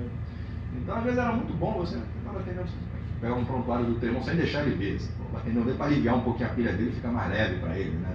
Ainda mais tipo, um dia que você viu que o teu camarada tá cansado, né? Ele falou, pô, ontem meu filho chorou, não tinha dormido nada, tá, pô, ele tá num dia pior, né? Mas sem deixar ele ver, vai, pega uns prontuários da pilha dele, né? Para aliviar um pouco, é claro, perde todo o propósito se você não deu conta da tua pilha, né? Para você fazer o trabalho do teu irmão, primeiro dá conta do teu trabalho, né? Para fazer o teu mal feito e querer fazer o dele, não tem propósito, né? Mas se você tá mais ágil, né? Você tá num dia bom, você tá disposto, ali, pô, peguei um monte de caso simples aqui que não tinha muita coisa para fazer, pega ali um prontuário do outro, né? Na minha residência, às vezes a gente viu o contrário também, né? A gente tinha um ambulatório de risco cirúrgico que ninguém queria dar risco cirúrgico na enfermaria de vascular, né? Porque sabia que os pacientes da vascular são os pacientes muito ruins, né? Porque ele tem entupimento aqui na perna, ele vai ter entupimento no coração, também era sempre os riscos cirúrgicos mais difíceis, né? Então o último era o paciente da vascular, lá, era o que sobrava lá, né? Às vezes o espírito de penitência não vou deixar passar, eu vou pegar como primeiro esse. Vou fazer primeiro aquilo que me custa mais, né? Porque é melhor também você fazer aquilo que te custa mais enquanto você está mais descansado, né? Deixar para fazer o mais difícil por último, né? Nem sempre vai ser uma boa escolha, né? Então o espírito de penitência é isso, né? O que eu posso fazer para que o meu irmão possa pisar mais atapetado, né? Deixa eu pisar um pouco no duro para que ele possa... A gente faz muito isso com os nossos filhos, né? A gente passar um perrengue para que os nossos filhos possam ter uma vida mais confortável. Isso é muito bom que seja assim. Então o espírito de penitência vai nos fazer, se você passa por um lugar onde você sabe que se ofende a Deus, né, você rezar uma Ave Maria, né, passou ali por um lugar que você sabe que tem prostituição ali naquela casa, né? Passou ali em frente, reza uma Ave Maria por aquelas pessoas, né, por desagravo, fazer um ato de desagravo a Deus, né? Tão bom a gente fazer atos de desagravo na época do carnaval, por exemplo, que é uma época do ano que se ofende muito a Deus, né, e você rezar um pouco mais ali em desagravo nisso, né, isso é ter espírito de penitência, né? E é muito interessante, né, porque às vezes, né, cada um de vocês já pode ter os propósitos nas coisas que você faz, né? Bom, eu já falei de lista de mortificações, né? Aquelas pequenas penitências que você tem um caderninho ali, que pode ser físico, ou está só na sua cabeça, ou no seu celular. Pequenas mortificações que eu vou fazer no meu dia a dia. Às vezes a tua mortificação eu moro no 2º andar, né? Então uma mortificação que eu faço às vezes é não usar o elevador. Não é uma coisa muito grande, assim, pô, vou subir 2 andares de escada. Mas vou deixar aqui de ter o conforto para o elevador, e eu sempre tento oferecer isso para alguém, pô, aquele paciente que eu vi lá que tava mal, né? E sempre cabe mais alguma coisa na sua caixinha de intenções, né? Deus não coloca limite, né, Renato? Pô, subir a escada 2 andares não é grande coisa, né? Você só pode pedir umas 2 coisas, hein? Não, você pode pedir o que você quiser. Deus não coloca limite, né? Então, eu sou do Opus Dei, eu sempre peço pelo padre, né, que é o prelado do Opus Dei. Toda a mortificação que eu faço eu coloco pelo padre, pelo fulano que está doente, posso encaixar mais uma 3ª coisa, uma 4ª. Né? Então, na lista de mortificações é bom a gente viver o espírito de penitência também tendo isso em mente, né? Coisas que você quer alcançar, alguém que está doente, alguém que está com uma dificuldade financeira, e viver o espírito de penitência fazendo aquelas obras de mortificações e pedindo, né, nessas intenções, né? As mortificações são uma arma poderosa no apostolado, quando você está querendo converter alguém, né? Conversa com a pessoa, não dá certo, não funciona. Reza pela pessoa e se mortifica pela pessoa, aí funciona. Em geral, nas obras de apostolado, em primeiro lugar a oração, em segundo lugar a mortificação, e bem em terceiro lugar é a ação. De que forma se exprime a penitência na vida cristã? Acho que a gente já falou. A penitência se exprime de formas muito variadas, em particular com o jejum, a oração e a esmola. Estas e muitas outras formas de penitência podem ser praticadas na vida cotidiana do cristão, em particular no tempo da quaresma e no dia, qual é o dia de penitência da semana, todo ano? Sexta-feira. É um dia adequado para fazer penitência, toda sexta-feira. Né? Pode ter uma controvérsia aí, as sextas-feiras do tempo pascal, né? No tempo pascal se convém que se faça a penitência, né? Controvérsia aí. Né? O tempo pascal é um tempo de alegria, né? Então, se abranda as mortificações, né? Mesmo você não fizer as mortificações no tempo pascal, tá ok. Agora, como é que eu enxergo isso, né? Eu estou fazendo um comentário mais pessoal, meu, Renato, agora, tá? Se a tua penitência te alegra, eu não vejo problema em você manter ela no tempo pascal. Se você fica feliz em fazer a sua penitência, né? Porque eu sei que ao fazer essa penitência eu estou ajudando Cristo a carregar a cruz, né? Ficar um pouco mais leve para Deus a cruz, né? Puxa, se isso me deixa feliz, problema nenhum você manter essa penitência no tempo pascal. Ou no domingo, né? Domingo não se faz penitência, né? Domingo é um dia pascal, assim, né? Por excelência, né? Mas se é uma penitência que você faz e te deixa alegre, tranquilo. O que não convém é que você se entristeça no tempo pascal, o que não convém é que você se entristeça no domingo, né? Talvez eu queria dizer o que não convém é que você não entristeça em tempo nenhum, né? É próprio do cristão buscar a alegria, né? Acho que mau cristão é aquele cristão triste, né? O próprio Evangelho vai dizer isso, né?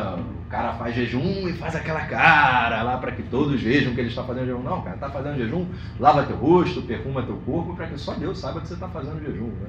Então não convém passar uma expressão triste para as pessoas, né? Que estejamos sempre alegres, né?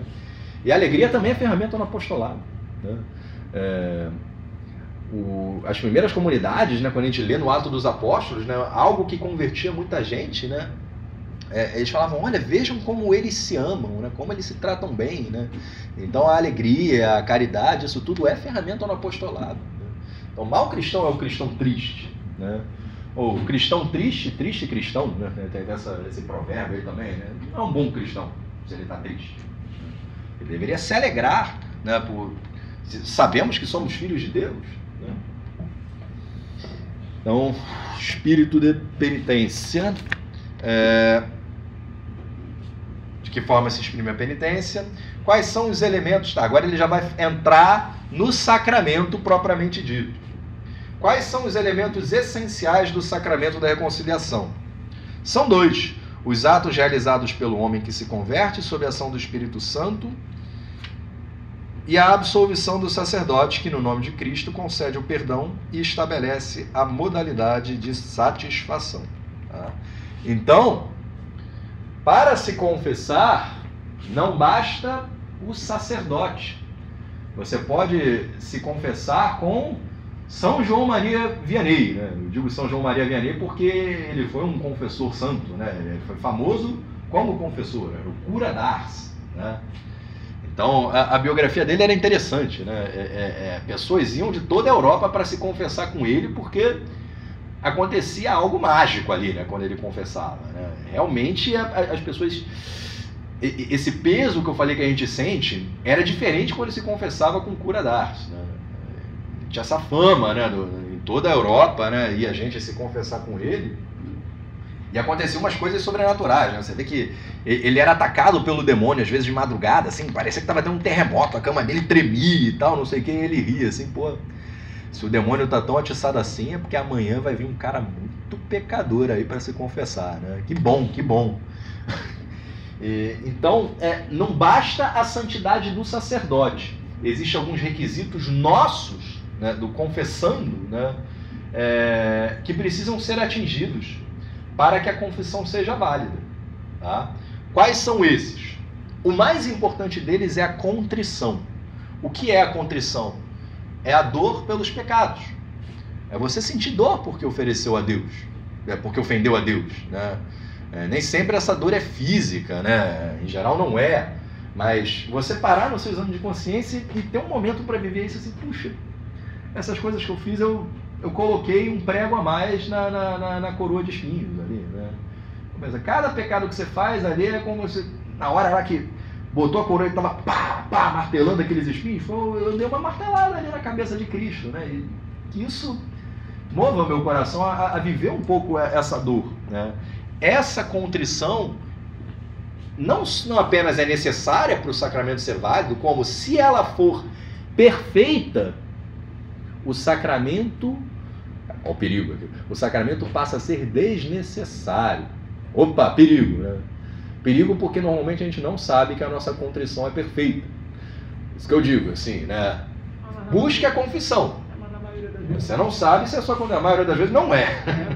Não é. Então busque a confissão, mas um ato de contrição perfeito, por si só, já perdoa os pecados. Quando você vive intensamente essa dor por ter ofendido a Deus. Ela já perdoa os pecados graves. A única forma de se perdoar os pecados graves sem a confissão é um ato de contrição perfeito.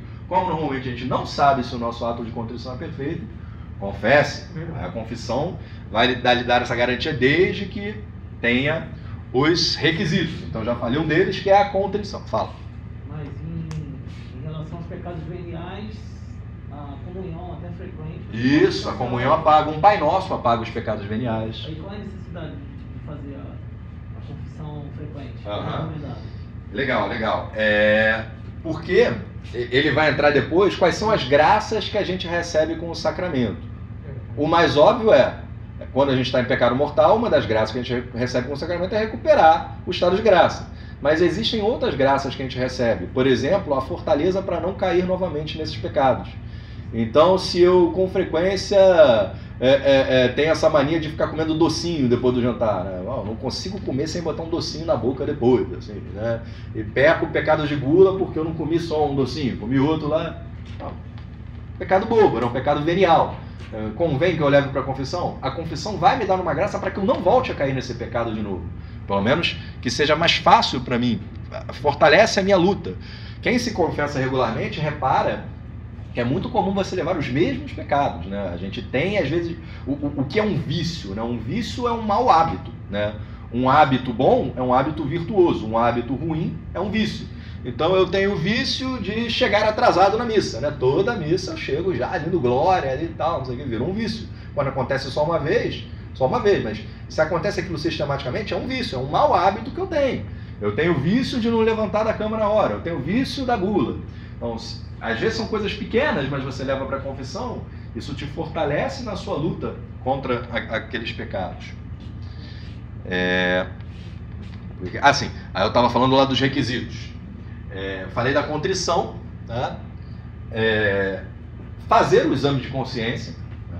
Porque não dá para eu chegar na confissão sem ter, ainda que brevemente, ter dado uma passada, né, na minha vida o que eu fiz, né? Eu vou lá e na hora o que saiu, eu falo ali o que eu lembrei e tal. Não, isso não está apropriado, né? Convém que você tire ali um tempinho para você repassar, né? Repassar o quê? Todo o tempo desde a sua última confissão. Ou, se você nunca se confessou, tudo desde o seu batizado. Você não precisa confessar os pecados antes do seu batizado, porque o batismo já apaga os pecados, tá? Então, dá uma passada, né, em tudo antes da sua última confissão, né? Viva a contrição, tá? E o terceiro propósito, que é um propósito de não voltar a cair nesses pecados. Então não adianta eu levar para a confissão um pecado que eu não estou disposto a não voltar a cair nele de novo. Até porque, sejamos sinceros, né? Se eu não estou disposto a não cair, eu não estou arrependido. Então, às vezes, estar arrependido, um pecado de adultério, pode ser que eventualmente você se lembre dele e ainda lembre que foi gostoso aquele pecado de adultério, né? Não é isso, né? Não, deixou de ser gostoso, não. Puxa, viver a contrição porque eu ofendi a Deus ali, né? E às vezes destruir a minha família, né? O adultério às vezes destrói uma família. E é impressionante como você vê famílias se destroçarem por coisas pequenas, né? Coisas pequenas. O cara tem 3 filhos, já está casado há 15 anos e põe tudo a perder porque a secretária dele deu uma... Não, pô, quando que eu vou poder ter relação com essa mulher de novo? Hoje aqui que ela está carente, então por uma bimbada ali ele bota a família dele a perder, né? E isso acontece, e acontece muito, né? Destrói a família. Então, ele vive a dor, né? Mesmo que não é que mudou o gozo que ele sentiu naquele momento. Contrição, exame de consciência e propósito de não tornar a cumprir, né? Se o cara tem amante, né, vai levar para a confissão e nem faz o propósito de largar a amante, não pode confessar, né? Então não está arrependido. Ainda que você venha a ter com a amante de novo, se você fez o propósito, ou no caso do jovem noivo lá, que tem dificuldade com a castidade, assim, não, eu vou me esforçar, vou viver a castidade com ela, né? A gente vai se manter ali casto até o casamento e tal, não sei o quê, né? E casto depois do casamento. Só muda o que é a castidade depois do casamento, né? Não é que depois do casamento vale tudo, né? Você pode fazer adultério. Mas a castidade não é só até o casamento, é para sempre. Eu não vou ter relações com ela até o casamento. Eu confessei e no dia seguinte eu tive relações com ela de novo, né? A confissão deixou de ser válida? Não. Se ele fez o propósito de se emendar, já está valendo, né? A questão é quando a gente nem luta, né? E essa é a dificuldade, né? Eu não sei se é o caso de alguém aqui, do drama dos casais de segunda união, né? Porque o casal de segunda união, às vezes ele vai buscar o padre e fala, desculpa, você não pode se confessar. Porque você está vivendo uma situação de pecado e você tem o propósito de deixar de fazer isso, assim, não tem como é que eu vou deixar? Eu já tenho filhos com ela agora, não sei que eu não posso deixar a casa e tal. Então, se ele não está disposto a se emendar, né, ele não pode buscar a confissão, porque ele não tem o propósito de não tornar a pecar, né? Como Cristo fala com a pecadora, né? Vá e não toque e não peques mais, né? Aquela pecadora que queriam apedrejar, né? Eu te perdoo, né? Ninguém te condenou, eu também não te condeno, eu te perdoo, agora vá e não tornes a pecar. Precisamos fazer esse propósito de não voltar a pecar, tá? Então, vamos lá. Vocês vão buscar a confissão. Na noite anterior ou no dia, né? Façam um exame de confissão. Eu acho que a gente já mandou no grupo, mas se quiserem eu mando de novo um bom exame de confissão que eu tenho, que eu uso, eu jogo lá no grupo, né? É sempre bom você ter esses exames de confissão prontos, né? Que às vezes ajudam, né? Nessas horas, né? Por mais que você pode usar como exame de confissão os 10 mandamentos, você vai passando ali os 10 mandamentos, o que eu fiz de mal em cada um desses. Você pode usar os 7 vícios capitais, né, como exame de consciência, né? Pô, pequei com a gula, pequei na avareza, pequei na luxúria, pequei na cobiça, a avareza mesmo, né? Pequei na preguiça, né? Faça o exame, viva essa dor por ter feito esses atos ou pensamentos, né, como a gente fala, né? Posso pecar por pensamentos ou por palavras, por atos ou por omissões, né? Então, às vezes eu pequei porque a minha avó, que está lá no apartamento em Copacabana e não vê ninguém desde março do ano passado, na pandemia, eu nunca liguei para ela, né? Então pequei por omissão, uma pessoa com que eu devo o meu amor também aos avós, né? Nem dei um telefonema, né? Lista leva para o confessionário, né? E aí existem diferentes fórmulas, né, de se fazer, né? O mais tradicional, né, você fazer uma saudação, né? Você pode fazer a saudação como em nome do Pai, do Filho e do Espírito Santo, ou perdoe-me, Padre, porque pequei, né? E tem umas palavras que o sacerdote vai lhe dizer, né? O Senhor esteja no seu coração para que arrependido confesse os seus pecados. Se costuma dizer uma breve ejaculatória nessa hora, você pode dizer: Senhor, tu sabes tudo, tu sabes que eu te amo. Eu costumo dizer essa ejaculatória. E aí você começa a falar os seus pecados. Peço que faça isso de forma concisa, completa e contrita. Os 3 Cs da boa confissão: concisa, completa e contrita. Contrita eu já expliquei, é você viver essa dor, né, por aquilo que você fez. Concisa é não ficar falando demais, né? Confissão é diferente de direção espiritual.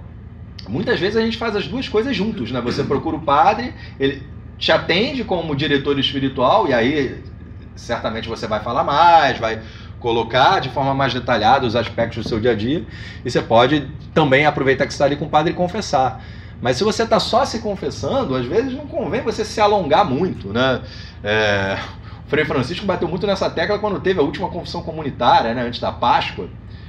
O pessoal acho que não teve no ano anterior, por causa da pandemia, eu não lembro. Eu falo, pelo amor de Deus, não vamos ficar aqui 20 minutos falando, assim, uma fila. Em anos anteriores, né, quando tinha confissão, vinham padres de outras paróquias, né, fazia aquela fila de padres para atender, né, a fila andava mais rápido, né, mas, assim, a confissão é concisa, né, não precisa você se alongar muito. Vai direto ao ponto, fala o que você fez de errado e coloca eventuais agravantes, né, que tenham ali, que isso muda a pena, isso muda, né? Então, cometi adultério, né? Então, cometi adultério com a minha cunhada, né? Um agravante, sem dúvida, né? Então, você deve colocar isso, né? O número de vezes, né? O padre precisa saber o que aconteceu, né? A intensidade, mas conciso, né? Conciso, completo e contrito, né? Completo é não omitir, né? Pô, Renato, esqueci de falar um pecado grave que eu tinha cometido ali. A confissão foi válida? Sim. Se você fez um bom exame de consciência, né? Você tinha o propósito de falar tudo e por lapso ali uma coisa, faltou tal coisa, né? Veja bem se realmente faltou ou se foi conveniente faltar. Mas se foi teu esquecimento mesmo, a confissão continua válida. E válida, né, para pagar esse pecado também, mas lembra na próxima confissão de mencionar essa que você não mencionou, tá? Toda confissão precisa ter pecado. Se você não se lembra de ter feito nenhum, vamos supor que você se confessa toda semana, e você não se lembra de ter cometido nenhum pecado naquela semana, passou uma semana inteira que eu não pequei nada, né? Você pode se confessar? Pode, mas você precisa levar um pecado.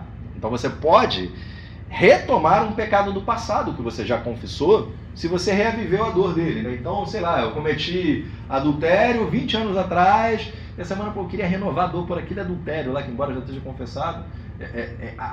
O pecado é a matéria do sacramento. A gente fala que todo sacramento tem a sua matéria, né? O batismo tem a água, a unção dos enfermos tem o óleo, né? A matéria desse sacramento é o pecado. Se não tem pecado, não pode ter o sacramento. Você precisa trazer algum pecado, mesmo que seja um pecado que você já confessou, não tem problema. Você pode renová-lo ali, né?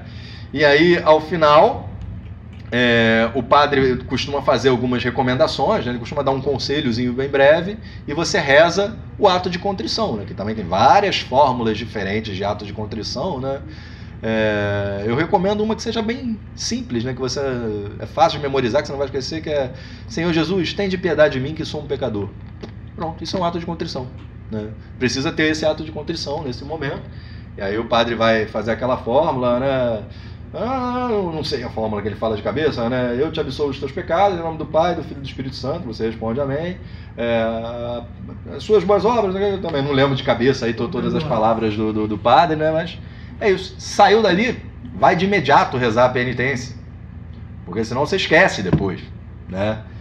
Hoje em dia, né, é muito comum que as penitências sejam penitências simples, né? Que você, 2 Ave Marias, uma coisa que você resolve ali na hora, né? Já foi o tempo no começo da igreja que a penitência dá aqui 15 voltas no Maracanã e vai ajoelhado até o santuário de Aparecida, né? Acho que hoje em dia você tem que ter feito uma coisa muito cabeluda, mesmo assim dificilmente um padre vai te dar uma penitência dessas, né? Normalmente é isso, reza ali um Pai Nosso, uma Ave Maria, um Glória ao Pai, né? O Frei Dino, uma vez, lá da São Francisco de Paula, né? Eu confessei lá. É penitência, Frei Dino? É penitência, meu filho? Isso aqui é penitência. Fica aí 20 minutos ajoelhado aí de frente ao Santíssimo. Aí, bom, é penitência. Acho que ele nem ia dar a penitência, ele não gosta muito de penitência, mas tem que ter a penitência, né? Faz parte do sacramento, né?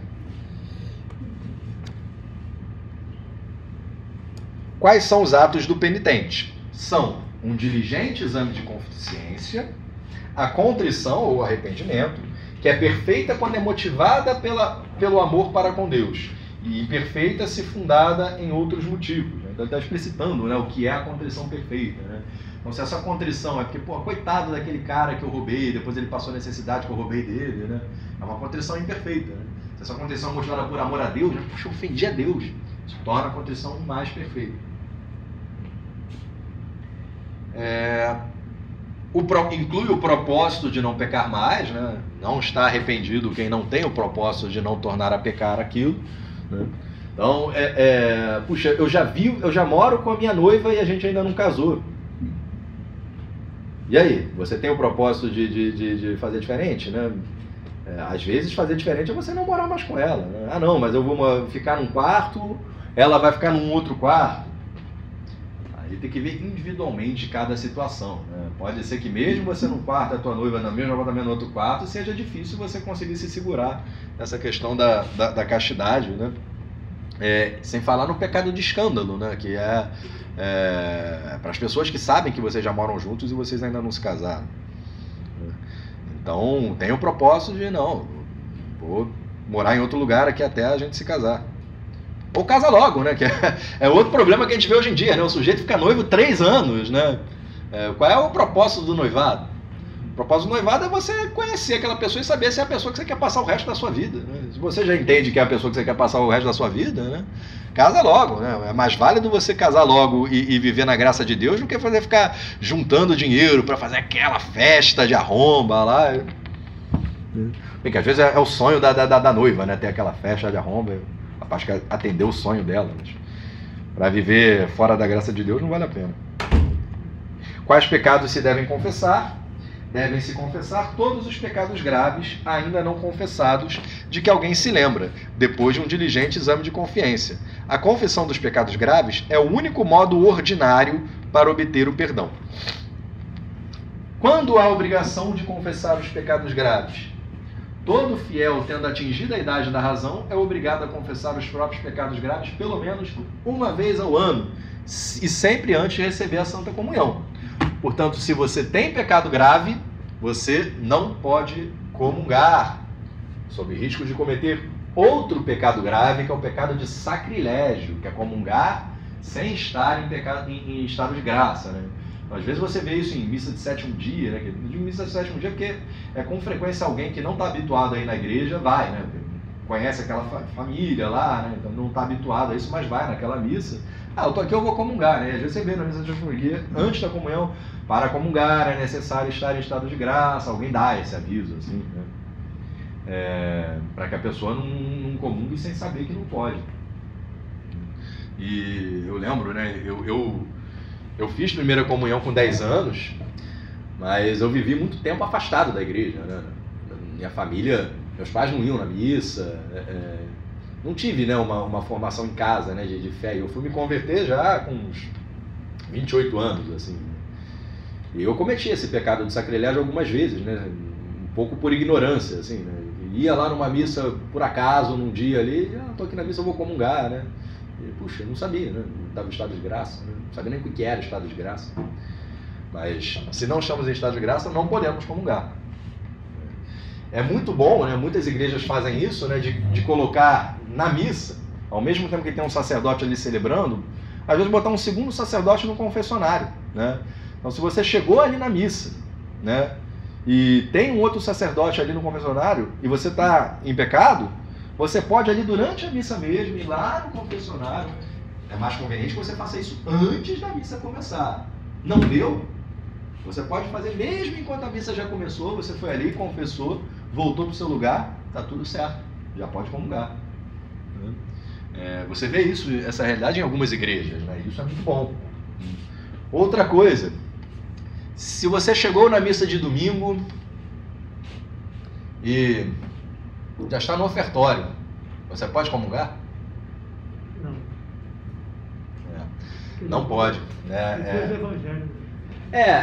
Antigamente, até o Concílio Vaticano II, a pergunta é essa, exatamente, né? Quão atrasado eu preciso chegar para perder o preceito, né? Até o Concílio Vaticano II se entendia isso, né? Que a liturgia eucarística, se você pegou a liturgia eucarística, você cumpriu o preceito e você pode comungar. Mas no Concílio Vaticano II se viu só, não, a liturgia da palavra e a liturgia eucarística, elas são muito intrinsecamente ligadas, né? De forma que se você não pegou a liturgia da palavra, você não cumpriu o preceito. Então você só pode comungar se você tem o propósito de pegar a parte da missa que você perdeu. Como assim? Cheguei para a missa de 8h30. Pô, cheguei, já tinha acabado o evangelho, estava na homilia.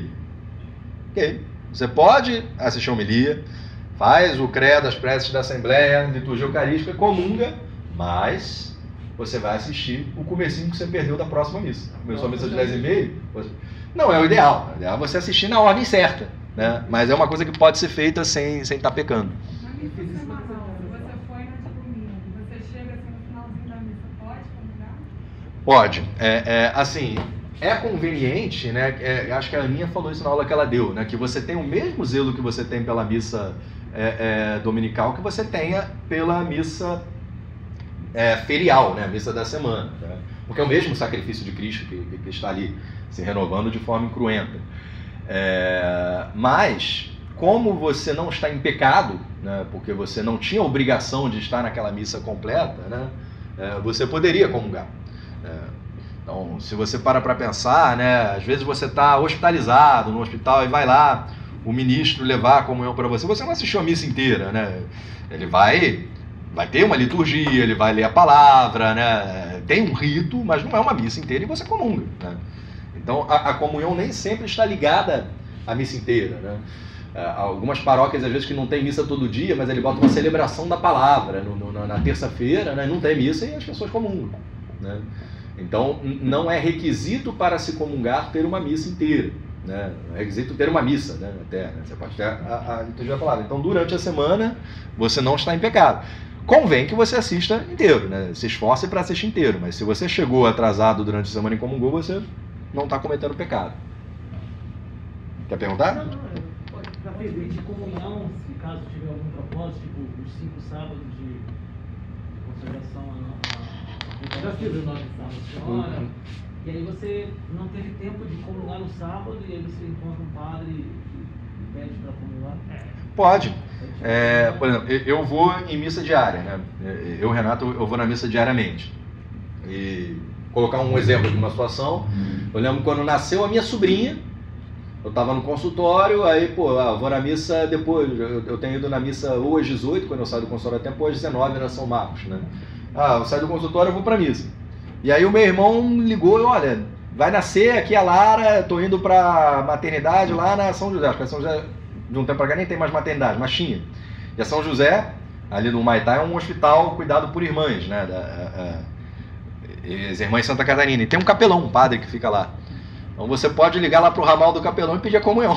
Ele vai lá no quarto, Eu fiz isso eu sou de missa diária, eu sou de comunhão diária, hoje eu não pude porque vim correndo aqui para ajudar meu irmão, né? E eu posso receber a comunhão? Foi lá que deu a comunhão, tudo certo. E, puxa, mais gente ter filho ali na São José, né? Para aproveitar disso. Acho que eles fecharam a parte de maternidade lá.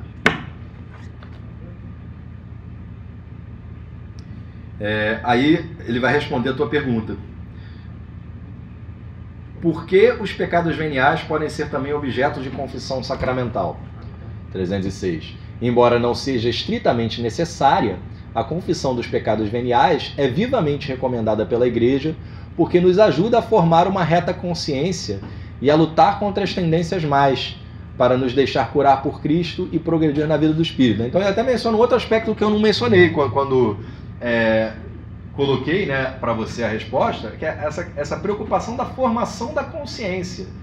Que isso é algo interessante, algo que merece aqui. Deixa eu ver como é que a gente está de tempo. A gente falar um pouco disso. Estamos mal de tempo. Temos uma consciência. A gente já falou que a gente tem a lei de Deus inscrita no nosso coração, né? O que é certo, o que é errado, né? Em muitos aspectos a gente chega neles com a nossa razão, né? Eu vejo uma pessoa dando uma cacetada numa criancinha, isso me dói porque eu vejo aquilo, a minha consciência já viu que aquilo é errado, né? Mas a nossa consciência pode ser deformada pelos nossos pecados. Conforme a gente vai pecando e sendo conivente com os nossos pecados, aquilo que é óbvio que é errado vai ficando meio torto, assim, né? A gente vai buscando justificativas, né? Então, você pega um pecado que é bem abjeto, por exemplo, a pedofilia, né? O incesto, a pessoa ter relações com uma criança. O cara começa a fazer aquilo de forma repetida, ele começa, mas peraí, isso é uma coisa cultural, lá na Grécia Antiga era comum o sujeito ter relação com uma criança e estava tudo certo e tal, então isso é uma imposição da sociedade. O cara começa a querer justificar o injustificável, né? Então o que é isso? A gente deforma, se o sujeito acredita realmente naquilo ou não, ou ele só fala da boca para fora para justificar suas atrocidades, é outro 500, mas a gente é capaz de começar a acreditar naquilo, né? Então, quem não age como pensa, acaba pensando como age, né? Você vai sendo conivente com aquele pecado, né? Não há... Eu tenho empresa empreiteira e, no Brasil você não pega obra pública se você não dá ali um chorinho pro fulano. É assim mesmo e tal, é assim que as coisas funcionam. Se eu não faço isso, o país não vai para frente. Estou falando de uma pessoa pública que falou isso no dia que foi presa, né? Ou eu fazia isso ou o país continuava como estava. A gente precisava fazer isso e essa era a regra do jogo para que as coisas fossem construídas. Então isso é uma deformação da consciência, né? Você vai mudando a sua consciência para coisas que são erradas, você começa a vê-las como cinzentas, né? Talvez não seja tão errado assim e tal, né? É uma coisa um pouco maquiavélica, né? Dos fins justificarem os meios. Então, a confissão frequente dos pecados veniais ajuda a fortalecer a consciência, né? Eu estou martelando ali na minha cabeça, né, que, olha, isso é certo e isso é errado, né? E é muito importante, né, isso entrar, por exemplo, na educação das crianças, né? E é muito perigoso isso, né? Você pega filmes e desenhos que as crianças viam antigamente, né? Eu fui criança nos anos 80, né? Então tinha lá o He-Man dos anos 80. Era muito nítida a diferença do bem e do mal, cara. O He-Man é bom, os caras é mal e ponto final, né? E hoje, às vezes, você vê que as coisas estão meio assim, né? Outro dia, a babá do meu filho estava falando da Malévola, né? A Malévola é a bruxa da Bela Adormecida, né? Que espeta o dedo lá e tal, não sei o quê. Eu pego o filme clássico da Bela Adormecida, a Malévola é má, e ponto final. E aí a Laila disse que estava lá no quarto dando mamar pra Catarina, sei lá, e mas você vê que o filme novo da Malévola, a Malévola não é tão má, ela saiu correndo. Não, a Malévola é má sim. Ensinar o certo para as crianças, porque essa obviedade do bem e do mal hoje é questionada, né, nessa ditadura do relativismo que a gente vive, né? Então você lê aí um Jorge Amado, Capitã de Areia, né? Talvez vocês tenham lido, né? Os Capitães de Areia são pequenos bandidos. Eles roubam, eles derrubam as negrinhas no areal, né, para estuprar, né? E a forma como é narrada, os Capitães de Areia são os heróis, né? Então é narrada de uma forma que eles cometem estupro, né? Mas é narrado de uma forma romanceada, que tira um pouco o peso do pecado da coisa, né? Eu lembro uma vez eu dei uma palestra na JAR sobre relativismo, eu peguei aquele filme do Star Wars, o episódio 3, que é a Vingança do Sith, que é quando o personagem, o vilão do Star Wars, acho que todo mundo conhece, que é o Darth Vader, né? Talvez seja o vilão mais conhecido aí do cinema, né? E ele era um mocinho e ele vira mal nesse filme, né? E esse capítulo é uma aula de relativismo, né? Porque o cara que quer levar ele pro o lado negro da força, né? Ele fala, olha, o Guerra nas Estrelas também tem o bem e o mal, né? Tem os Jedi, né? Os bons e os maus, já que é Sith, não lembro. Esse negócio de bem e mal é uma questão de ponto de vista, né? A gente e eles, a gente quer as mesmas coisas, mas convém para eles chamar a gente de mal, mas na verdade todo mundo quer a mesma coisa. Bem e mal é uma questão de ponto de vista, né? Então, se me convém é bom, se não me convém é mal, né? E vai cantando essas coisas para ele, né? Isso é uma forma de deformar a consciência, né? Então tem uma cena no filme, né, que ele tá lutando lá contra um inimigo e o inimigo tá rendido e vai agora, mata ele. E ele mata o cara, assim, não devia ter matado, né? Ele já estava rendido, ele devia ter sido julgado, preso. Olha, esse cara é muito perigoso para ser deixado vivo, né? Então, você matar o bandido porque o sistema vai soltar ele de novo e tal, né? É relativismo. Você está cometendo um homicídio ali, né? Uma coisa é você matar em legítima defesa, que daí não tem pecado, né? Mas você começa um relativismo, né, do que é certo, o que é errado, que vai deformando a sua moral, né? E é um problema sério que a gente vive hoje em dia, dessa deformidade da moral por conta da ditadura do relativismo que a gente está vivendo, né? Então, na questão da família, né, isso é muito claro, né? Tem toda essa questão aí do lobby gay, né? Mas a família está sendo destroçada em várias outras vertentes, né? A poligamia, né? Já quem justifica a poligamia, né? Mas peraí, eles são uma família de 3 maridos e 2 mulheres. Se eles se entendem entre eles, quem vai ficar questionando isso, né? Então, uma coisa que é claramente abjeta, que é uma coisa que você sabe que não vai ser uma coisa tão igual assim, né? Não, mas se eles se entendem, eles querem assim, né? São uma família, né? E aí o conceito de família começa a quebrar, né? Então, o que define família, né? O fato deles terem relações sexuais, né? O sujeito foi lá na empresa dele, ele queria botar toda a família dele como dependente no plano de saúde. Tá, quem é a sua família? É a república que eu moro, são 10 homens. Pô, mas vocês não são uma família, vocês são 10 homens que dividem uma casa, né? Não, mas a gente tem relação sexual entre si e tal, não, nós somos uma família. Então, eu tenho, a minha empresa me dá lá um plano de saúde ominte, um plano de saúde bom, então todos os outros vão ser meus dependentes, né? Percebe? Começa a gerar coisas, né? Até na vida civil, né? Não só na vida moral eclesiástica, que são coisas esquisitas, né? Essa ditadura do relativismo que a gente está vivendo, né? Então, viajei aqui, né? Mas confessar os pecados veniais ajuda a fortalecer a consciência, né? Do que é certo e o que é errado. Quem é o ministro desse sacramento é o sacerdote, é sempre o padre ou o bispo, tá? A quem está reservada a confissão, a absolvição de alguns pecados. Existem alguns pecados mais graves, né? Os que estão ligados à excomunhão. Pelo tempo eu não vou poder me esmiuçar muito aqui, que só o bispo pode confessar, né? Mas isso é exceção, não é o dia a dia, né? No dia a dia, os nossos pecados cabeludos, a gente pode, em qualquer padre, ele pode confessar, né? Se você for excomungado por alguma falta muito mais séria, isso deveria ser feito pelo bispo ou alguém a quem o bispo delegou autoridade para tal. Confessor deve guardar segredo? Sim, o próprio confessor, ele recebe pena de excomunhão se revelar segredo de confissão, né? Eles levam mais a sério isso, às vezes, até do que segredo médico, assim, né? Segredo de confissão não pode ser dito para ninguém. O sacerdote é obrigado a levar aquilo para o túmulo. Quais os efeitos desse sacramento? Os efeitos do sacramento da penitência são a reconciliação com Deus, né? Então, o que esse sacramento me traz? Reconcilio com Deus, fiz as pazes com Deus. Portanto, o perdão dos pecados. Reconciliação com a igreja. Eu tinha saído do castelo e volto a fazer parte do corpo místico da igreja. Se eu estava afastado da igreja pelo pecado grave, eu volto a compor uma unidade com a igreja. Reconciliação com a igreja, recuperação do estado de graça, se foi perdido, né, se eu estava em pecado mortal. Remissão da pena eterna merecida por causa dos pecados mortais.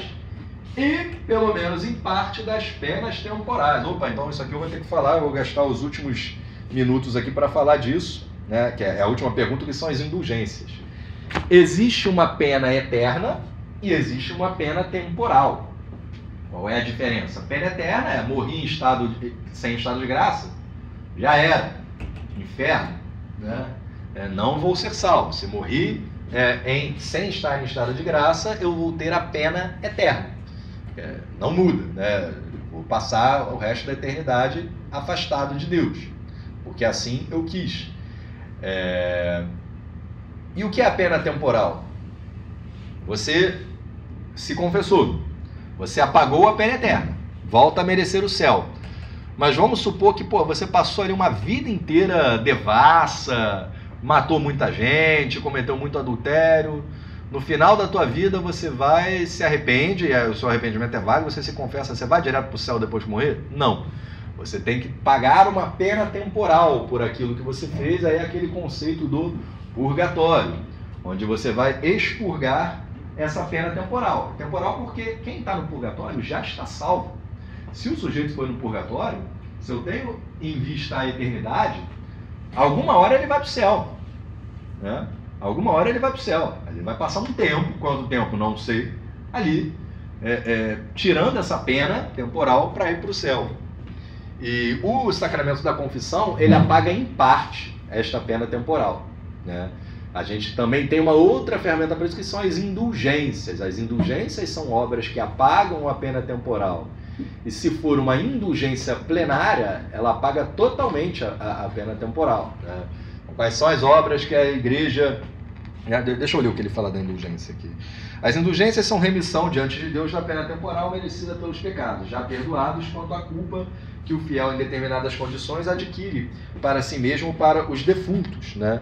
Mediante ao ministério da igreja. A gente acabou de falar de missa de sétimo dia, né? Quando a gente reza uma missa de sétimo dia, a gente concede uma indulgência plenária para aquele defunto, né? Para aquela pessoa, para que ela já entre no céu, né? Então, se você reza o terço em família, faz uma oração pelas intenções do Papa e tem, para ganhar indulgência, você tem que ter sacramento da confissão e sacramento da comunhão. Não precisa ser necessariamente naquele dia, né? Confessei naquela semana, né? Fiz uma oração pela intenção do Papa e comunguei, eu posso fazer uma obra e ganhar indulgência. Que obra? Rezar o terço em família, ganhar indulgência plenária. Rezar o terço sozinho, ganha uma indulgência simples, né? Fazer um retiro de 3 dias. Uma outra coisa é o escapulário do Carmo, né? Tem uma promessa de Nossa Senhora do Carmo que quem morrer usando um escapulário do Carmo, ela concede uma indulgência para que vá para o céu no primeiro sábado depois da sua morte. Ela também abrevia esse tempo de purgatório, né? Mas o tempo do purgatório é a pena temporal, essa pena que a gente não sabe como tem fogo, o que tem lá, é algo sensorial, né? É simplesmente a saudade de não estar diante de Deus, né? Esse tempo que demora para você estar diante de Deus, né? Mas são duas coisas separadas. Ok? Acho que com isso a gente foi tudo. Vamos levantar para rezar o Ângelus? O anjo do Senhor anunciou a Maria. Ave Maria, cheia de graça, o Senhor é convosco. Bendita sois vós entre as mulheres, bendito é o fruto do vosso ventre, Jesus. Santa Maria, Mãe de Deus, rogai por nós, pecadores, agora e na hora de nossa morte. Eis aqui a escrava do Senhor. Faça-se em mim segundo a vossa palavra. Ave Maria, cheia de graça, o Senhor é convosco. Bendita sois vós entre as mulheres, bendito é o fruto do vosso ventre, Jesus. Santa Maria, Mãe de Deus, rogai por nós, pecadores, agora e na hora de nossa morte. Eu já fiz a terceira? Não, ainda não, né? E o Verbo divino se fez carne e habitou entre nós. Ave Maria, cheia de graça, o Senhor é convosco, bendita sois vós entre as mulheres, bendito é o fruto do vosso ventre, Jesus.